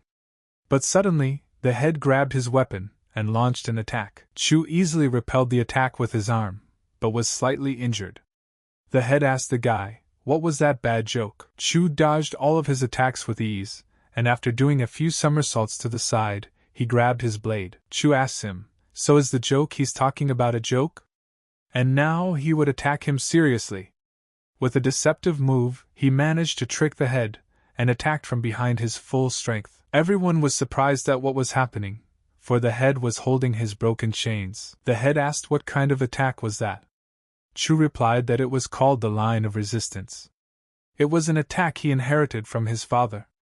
But it seems like he hasn't fully mastered it yet, and now he recognizes that he can't surpass the chapter's fighting prowess in 2 years. And he doesn't think he ever will. The head asked the boy, would he admit defeat? Chu replied that he did not. He was able to stand his ground, after all. The head was surprised and asked what? Chu replied to him that he had said himself that if he could withstand 5 attacks, he would win. The head was surprised at such words and said that he had lost. Chu thanked him and replied that he knew that the head would agree with him. The head looked at his warriors and told the guy to enslave him as he promised to do. Chu was surprised and asked, "Enslave?" Chu replied that no. Just let them not invade the Scarlet Forest tribe's lands anymore. That is what they will do. The chief said that if they lost the battle, the people of the hill tribe would either become slaves or die. A promise is a promise. And now he's his master. The head said this guy's name is Yugu. And the other one's name is Yui. They are determined to follow him, so let him consider him and them for slaves. The chief told his boys to behave themselves. Yen asked, what would happen to the mountain tribe that lost their leader? The chief replied that they would choose a new chief. But in the meantime, a lot of blood will be shed. And since they are the master's parents, he is also the master. He will be more respectful from now on. Chu told them not to do that, it's embarrassing. The head replied that you have to do it right, after all, and there should be no respect for slaves. To have a slave, they must have power and strength. Therefore, they must not lose their authority in any way. Hen asked then, do they all have to live in this house now? The head replied that no. Let them not worry, they would make it all their own. And ordered his men to go and see the house for the 3 of them. Yen said that he still couldn't get used to it. Chu replied to his father that he couldn't get used to it either. Hen said that now that their family has doubled in size, there is more work too. She's going to go make dinner. In the evening before the campfire, Yen told the head of the enemy that he had a question. The head replied that he could hear him. Yen asked him, how did he learn martial arts here in Naman? And he knows their language too. Had he been to the Central Plains in his youth? The head replied that he probably already knew. A man named Odakmagun? Yen replied that he knew. He heard that he went to the Kunlun Mountains to avoid annihilation. The head said that everyone knows it that way, but he actually went to Naman. This man is his teacher. The teacher has been teaching him various martial arts for 10 years. He then trained on his own for 10 years and was able to master many techniques. It was difficult to master them, however, he is now in a position to teach them this, the master. From now on, he would teach him the same things his master had taught him. Chu asked in surprise, teaching him? The slave replied that he needed more training. He would be foolish not to take advantage of the situation and train from it. Yen said that's very good, but they don't have much time. He has a maximum of 5 years to train. After all, they promised to return to the Central Plains. Rab asked, do they want to go back there? Yen replied that was correct. And then Guy thought and said that it would be enough for him to train a master. In the morning, Rab came to the house and was telling Chu to get up. After all, before breakfast he must practice. The slave said he was coming in, while Chu was sleeping very soundly and didn't even hear anything. Chu stood up and asked his father why he couldn't train him further. He can't stand this man. Yen replied that he doesn't know anything. This is not his slave. Chu told his father that's where they went as well. Hen asked her husband if it was too rough. He seems to be having a really hard time. Yen replied, not at all. He needs extra motivation to practice, and such a Chu man. Hen answered him, but he's their son. Why is he so calm? Yen replied that the day before his match with Majin, he made him 10 throwing knives for him to use, but he didn't even touch them. Han asked why? Yen replied that it was the same when the chief of the Scarlet Forest tribe asked for help in the war. He said to help the weak. And so Chu is on the path of nobility. But he has to make him a killer. The slave started showing off his abilities and telling the guy that the waist attack was just a trick. Let him remember that the main thing is not to put as much force as possible into the attack, but to make the enemy believe that he is aiming there. But suddenly Chu could not contain himself and started laughing. The slave asked him why he was laughing. Chu replied that there was nothing, and immediately pointed a finger, as Irin tried to repeat his techniques. The slave told the lad to let them rest for a while. Irin told the boy that she had decided she would stay out of the way so as not to disturb her and Majin. But since they're already done, why not play along with him? But who is it? The one he'll be fighting this time? Chu asked. What was he doing here? Did something happen? Irin asked. But what happened in response? Chu replied, just so she wouldn't tell him that someone had come all the way out here because he had secretly run away? Irin replied that it was all because of her mom. She pisses her off. Chu asked her why. Irin replied that she talks about getting married all the time. The guy asked her, is it common for them to get married at that age? Irin replied that this was the norm for the Scarlet Forest tribe. Her friends are all married already. Chu said he understood and asked, then what's the problem? Chu asked if no one wanted to marry her. Irin said no. There's a whole line of people lined up for her. Chu said that it must be that no one wants to marry someone as grumpy as her. Irin immediately kicked him off his leg and replied that she didn't. The slave told the guy that Gyumek's daughter was in love with him. Chu replied that in fact he knows. The lad asked him, then why does he pretend not to notice her? Chu replied that because then she would have to succeed Gyumek and become chief of the Scarlet Forest tribe. And he has to go back to the Central Plains. So it would not work out. The slave asked, and him?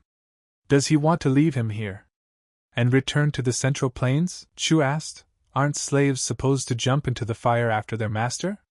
The slave looked up and replied that he did. During training the next day, one of the slaves was hunting for the guy, and suddenly hearing sounds he hid sharply in a tree. But Chu came out of the bushes and put his blade under his throat. He told the slave to let go of his hands. If he moved, he would slit his throat. The slave realized he was caught, and turned to his master. Chu told Yugu that he was dead, but suddenly a second slave came unexpectedly and attacked him. Chu stepped back confidently. Ram started attacking from all sides. But Chu did a somersault and told Yue that he was dead. Chu sensed someone else, and suddenly he threw the knife straight into the tree and said that Majin was dead. Majin came out and said he hadn't even done anything yet. Chu asked, and who taught him that even in an ambush, you can easily die? Majin immediately started laughing and said that everything was right. They lost again today. The next day, Irin started yelling at Chu and telling him to come out. They need to talk. And anyway, is he completely stupid? If he's so smart, why hasn't he realized her feelings yet? How much longer should she keep hinting at him? And then Irin started to say that she couldn't take it anymore. At the same second, Chu covered her mouth and told them to step aside and talk there. Irin said he's so stupid, so she'll have to be blunt. She wants to marry him. She's bringing him a dowry tomorrow. Do you understand? But Irin had heard nothing of him and asked why he was silent. Doesn't want to get married? Chu replied that he liked her too. The girl said she knows. But why doesn't he do anything about it? Chu replied that every night he thinks about how they will get married, have children and live happily ever after. He falls asleep with these thoughts every time. But this dream is not destined to come true. Irin was surprised and asked why not. They want the same thing. Chu replied that he will be leaving for the south soon. He has to go back to Junwan. Irin immediately said that she would go with him too. They're going to go to Junwan together. Chu replied that in that place, it was considered the norm for everyone around them to die. But watching any woman put up with all this day after day, those thoughts killed him. He'd told Irin to forget him. The girl could not accept such a thing, and started to run away crying. But then suddenly a hunter came up to them and asked Chu if he could talk to him for a while. The hunter asked him, were they going to Junwan? Chu replied that rumors spread quickly. The boy asked if he could go with them. Chu was surprised and asked what? The hunter replied that he wished to see June-won in person. The guy said that he had left the place at an early age, but he didn't have any good memories. The guy said this place is far from paradise either. He thinks it'll be more interesting at least. Chu told him that if the hunter went with them, he would quickly become bored with Na-man. The hunter replied that he was ready for that. In the conversation, Un asked his son, "Is the king of beats Ik-suk?" Chu replied yes. He won't be a burden to them, so he let him go with them. Yong said that was a good thing. They avoided punishment for all 10 years, and finally that day came. Even he was just a baby, but now he was already taller than his father. Chu replied that it was all his and his mom's efforts. He would always be grateful to them for that. Un says they're going to June-won tomorrow. It's unknown if the punishments have been cancelled, but he understands why they're going there, right? Chu replied that yes, they should stop that horror. Yen said that's right. Sogo will lead a squad of dead souls. We need to help Sogo.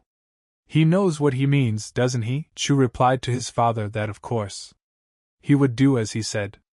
And he would follow all of Sogo's orders. Yen asked his son, is he upset about this? Chu replied that yes, there is a little bit. The father apologized to his son for that. The boy said that he understands perfectly well that there is no other way out now. Un told him not to worry, Sogo wouldn't disappoint him. Chu replied that even if she did, he still wouldn't bother her. The next day morning, Yen shouted to his wife to come out. Everyone is waiting for her. They came here with nothing. Why is she making such a fuss? Hen replied that she wanted to check to make sure she hadn't forgotten anything. Chu told his father, doesn't he realize that she's doing this because she's upset? Yen replied that he knows that himself. Who is he going to teach? Chu has told his men it's time to move out. It's not going to be an easy journey, so get ready. But on the way, someone started yelling at Chu to stop immediately. When he turned around, he saw 2 more people coming. It was Irin and her mother. She told them to go together. Chu was surprised greatly. He couldn't have expected such a turn. Irin immediately started running to him and yelling that she was going with them. Chu responded by saying that he didn't care what she did there. We can just go there together. Chu told the girl that she would protect her. Let her believe him. Irin immediately jumped into his arms. After a couple of days, the terrible weather called winter began. Yen was on the road at the time, and when he saw an establishment, he went there. Once inside, he was greeted by a waiter. Yen told him to bring him tea. The guy asked him what kind of tea he wanted. Yen replied to have lunjing brought to him. The guy was surprised and apologized to him, saying that because of the poor harvest they didn't have that variety. Yen asked, then what do they have? The guy replied that they have a local popular variety. It's called shucha. The man thought about it and told the guy to bring it to him. The guy immediately ran to bring him the tea. The men at the next table heard everything. One of them said that the man had good taste. The second man said that this guy came for expensive tea in a place where people can't even afford a bowl of porridge. The man told his own to get going. People like them have to work hard to fill their bellies at least a little. And because of that, they can eat. The waiter ushered the visitors in and told them to be careful of the snow. He immediately looked to see that no one else was there and closed the door. The guy turned to the visitor and asked if he would like to drink lunjing in the company. Yen replied that he wouldn't say no. The guy asked him to follow him. And immediately going down into the basement, he said, "Here they are." Yen was surprised, and seeing the familiar people let a tear well up in his eyes and said, "Brothers." The brothers said they didn't think Un would come here. That's such good news. Yen told them that he believed they were all alive. Yen took his 4th brother's hands and asked if he was okay. The 4th brother asked, shouldn't they be fine? The 2nd brother said that the most important thing now is that they are all alive. Now they need to pay back what they got. But suddenly Yuk-chae came into the room and said he was very upset that they were going to do it without him. Jen asked how the oldest brother was feeling. Yuk-chae replied that he was healthy and eating well. The 3rd brother asked, what happened to Sogo? Yuk-chae replied that he had finished his martial arts training. At this time, Irin was catching the snow with her hands and saying that it was a beauty. How could something like that fall from the sky? Chu asked her, does she like it? The girl replied she does. Chu said that everyone is staying indoors because they are afraid of freezing to death. but she seems to tolerate the cold well. Yurin replied that she meant the same thing. This area seems to suit her, but suddenly she saw a man and said that it was her father. She immediately ran to him and fell down. Yen was frightened and told her to be careful. Yun asked her if she was hurt. Yurin replied that no, she was fine. Chu asked him, had he seen the masters? The father answered his son that yes, they are all alive. Chu smiled and said how good it felt. It seemed like the heavens had heard his prayers. Yen replied that he would have to go to Samido. Chu was surprised and asked, Samido? Yen replied yes, Yukche said to meet there. He can see Sogo, Chok Sa, Gang, and Yun there. The revival of the Dead Souls squad should be everyone's job, not just them. He needs to follow Sogo, but if he doesn't like it, he can fight him and decide who's in charge. The eldest brother said that all such matters should be settled at once without their interference. And not only he, but all the brothers agreed. Chu replied that he would go then. Jen told him to be careful. Chok Sa was in Mongolia and trained in the 8-sword technique there. Gon trained at the Kulin school. Chu told his father not to worry. He is his son, after all. When he got to the shore, he asked the old man if he could use the boat. The old man asked the guy, does he want to cross the river? Chu replied yes, he needs to go to Samido. The old man said he didn't understand why he would go to an uninhabited place. But it would cost 5 niang. Chu tells the old man that he has given him 10 niang.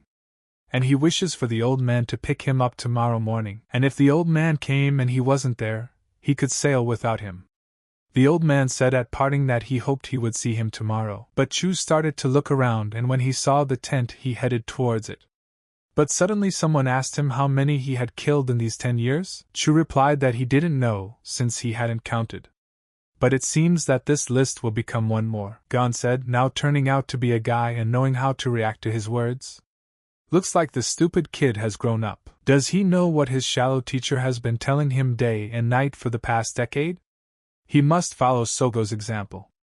Become her handmaiden, no matter what. Chu laughed and asked, what was the point of making him her minion anyway if he had never met her? Gon replied that from the looks of it, it looked like he was having a hard time too.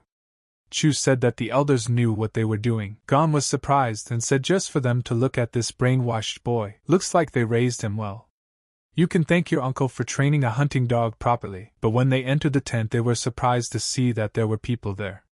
Gon asked at once who they were. Gon told Yun that even though he expected it, she was 10 times more beautiful now that she had grown up. Yun replied to him to back off. Let him not act like he knows her. Gon said that whether it's a Dead Soul squad or whatever, she doesn't belong here. He'll buy a house, so let her take the master bedroom and we can live together in warmth and comfort. And then Yun took the knife and put it to his throat asking, does he want another breathing hole? If not, then let him lose it. Gon asked her why she was so tense. He was only trying to defuse the situation. Sa got angry and told him to slam it down. He's so noisy. Sa told him to shut his mouth and sit down. Gon was surprised and asked what? I'll let everyone look at that face. Sa immediately stood up and said that uncle was right to choose this place. They had some things to deal with before they could continue. Gon said that he wasn't the same person he used to know before. Yun told them to get out of here. Let them do it outside. If they want to kill each other, it's up to them. Gon said it was good that Sa realized how inconsiderate he was. He looked forward to the day when he could tear his mouth open. Sa said Gon is a damn bastard. He'll have him crawling on his knees for the rest of his life. But they suddenly felt something and realized that she was here. They immediately ran outside and saw her. Sogo says that she was the one who asked for the meeting to be held here. She knows they all doubt her. She doesn't like forcing them to obey solely because of her uncle's orders either. Today is their only chance to point a blade at her, so let them cut the nonsense and attack. Sa asked what if he won? Sogo replied that she would submit to him. The guy immediately grabbed his blade and said that sounded tempting. Gon said he liked her temper. But Sogo wouldn't even move from her seat. Sogo didn't even defend herself. She proceeded to fight Yun, who was persistent and vicious. Sogo said she was really pretty. Her little sister, if she were a man, would die for her. Does she remember her? Yun said to her, so that she could then show what she could do. Let her show already if she was worthy of being the leader of the Dead Do Squad. Sogo repelled all her attacks with ease and said that she had acted very carefully before so as not to leave any scars on her face. What if she showed her something more colorful and effective? Yoon immediately backtracked and replied that she would admit defeat, and from now on Yoon would be at her disposal. Sogo immediately thanked her. She was glad to have such a beautiful little sister on her side. Sogo immediately told her to attack next. Sa picked the right moment and swung his blade at her. Sa started to fight her like a real enemy, but Sogo was a level above and fended off his attacks every time. Sogo told him that he would be under his command, so she couldn't hurt him. Sa thought about her words and said that he would admit defeat. From now on, he would follow her orders without question. Sogo asked, "His name is Sa, right? He'll be a great support for her. It's good that he's here." "And is Gon or Chu behind her?" The boy answered that his name was Gon. Sogo told him to bear his sword. Gon said his skill and better than these guys, so he figured it out quickly. Dinner is recognized by eating, and intelligence by listening. He humbly recognizes her as his commander. Sogo replied, "Not badly put." "Hasn't Chu arrived yet?" Gon replied, "No. He is in the tent." He arrived on the island and became quieter than water, lower than grass. When they entered the tent, they saw that Chu had fallen asleep. Sogo told them to wake him up. Sa tells Chu to get up. Big sister is in place. Chu opened his eyes and introduced himself. Sogo said that they had all decided to become her assistants from now on. Chu replied that he would do the same thing. Sogo accepted that, and said that she had something important to tell them today. She will become the god of death. Everyone was surprised, for this is the dream of all assassins. Not only the master wants it, but she wants it too. There are countless martial artists in Nirima who are renowned as the best in the world, but no one has ever become the god of death. Let them follow her, because that one person will be her. Un got the news and said he wasn't surprised, because that's what was expected from Sogo. It's in her spirit. Chu said that instead of gathering 5 people to rebuild the Dead Soul Squad, she had instructed each of them to create their own sect. Ing said that they seemed to be concerned that if they talked about the Dead Soul Squad everywhere, it would attract the attention of the 10 great sects. That was why they were all instructed to build up their strength separately, so that the Orthodox faction wouldn't be able to easily reach them in the future. And later on, they would be able to unite as one. Chu replied that he thought so too. It's the most appropriate plan of action. Before the 1st of April, each of them received an assassination order. It seems like she wants them to attract the attention of the Celestial Death Sect. He doesn't have time to relax. He's leaving tomorrow. Chu told Irin that he had said encounters with death would become something routine for him. The girl replied that she understood that, but she still wanted to follow him. Let him just promise him something. Let him promise him he'll never die. Chu replied that why would he die and leave her alone? Irin immediately turned around and told him to make him promise her. Chu hugged her tightly and replied that he promises. Lastly, the guy turned to Majin to look after his family. Majin replied to the master not to worry. He would protect them even at the cost of his life. On the way, Chu thought in his head that he had taken the first step in rebuilding the Dead Soul Squad. He would not let him down. At this time, the guy was asking his friend where he got so much money that he was able to buy so much alcohol. The guy asked, didn't they have different money? And besides, they asked them to spend the stolen money as soon as possible so that they could get rid of it. The guy laughed and said they should spend it soon so they could get rid of it. But suddenly someone came up and punched him from his fist. When they saw this, they got angry and asked the guy, "What's up? And how can those bastards just push him around like that and keep walking?" The boy shouted back and asked the brigands, when they push someone, shouldn't they apologize for it? Immediately the warriors turned around and asked who? And with his menacing gaze he showed them that they were not to be trifled with. The warrior punched one of them so hard his teeth flew out of his mouth. He asked the guy if he wanted an apology. They are the ones who should be apologizing to. Passers-by asked if they should stop them, but he was told not to interfere unnecessarily. Otherwise he'd be in trouble. The warrior asked the others, what are they staring at? Tell them to get out of here immediately. The beaten guy called them bastards and asked if they had any idea who his older brother was. They messed with the wrong person. The warriors started beating him up and asked, so what? What is he going to do? And then Chu came up and said, "What are they doing?" Chu told them to stop. "If they keep this up, these people will die soon." The warrior told the master that these guys forced them. Chu, they made a fuss. "Have them leave immediately." The warrior told the boys that they were lucky. If it hadn't been for the master, they would have been dead by now. Chu arrived at the establishment, and the waiter asked if there was anything else to bring. The guy replied to him to serve another bottle. The waiter replied that he would be right there. But suddenly someone came in and asked who dared to touch his little brother? Who had done that to his brother's face? Let him show himself. The older one asked his brother if he was sure that these creeps had come here. The younger replied to his brother that he was. He followed and saw them come in here. The warriors asked the master if they could have one too. Chu said for the waiter to hand him a bottle and to that table. The younger one told the older one that it was them and pointed his finger. The older man came up and straight punched the warrior and asked what was wrong with them. Who were they? He had never met them before. Where did these strangers come from? The warrior replied that hitting someone over the head was like being his father. He just disrespected his father. The elder asked him, "What is he carrying?" The warrior turned to Chu and said that he was about to kill the bastard. Chu answered him that for disrespecting his father, he could deal with them as he saw fit. The warrior immediately grabbed the guy's head, and straight up knocked his body onto the table. The guard said his brother was being beaten. Let them help him. The people sitting in the cafe shouted that there was a fight.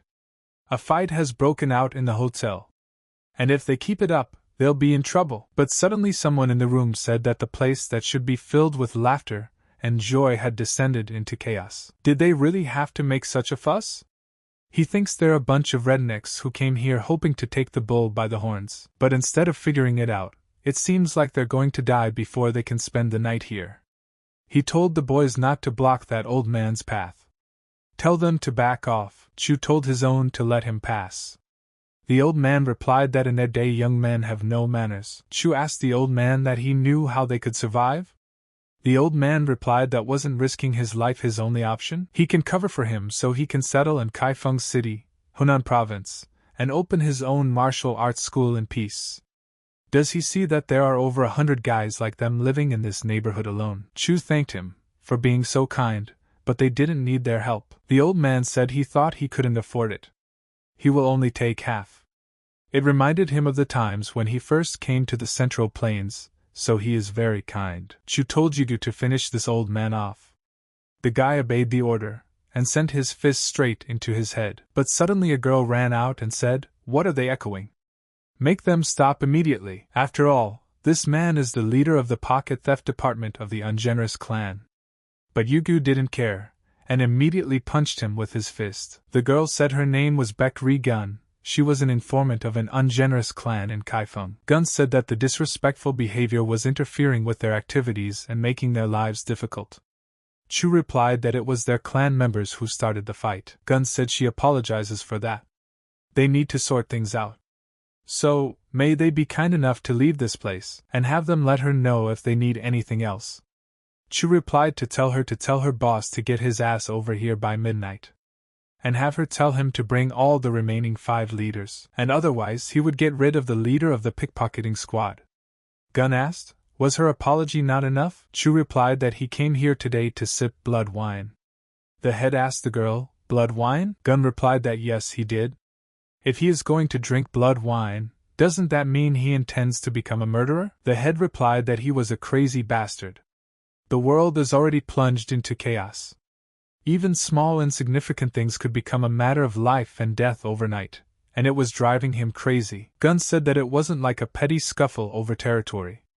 The head asked, are they so strong that they can compete with the Celestial Death Sect? Gun replied that she didn't. That wasn't what she meant. The head walked out into the hallway and asked if he was awake. He replied that yes, he did. The head ordered him to deal with the intruder at the Paradise Flower Inn. Then he might not have to pay for his food. He crawled out of his den and replied that the order was accepted.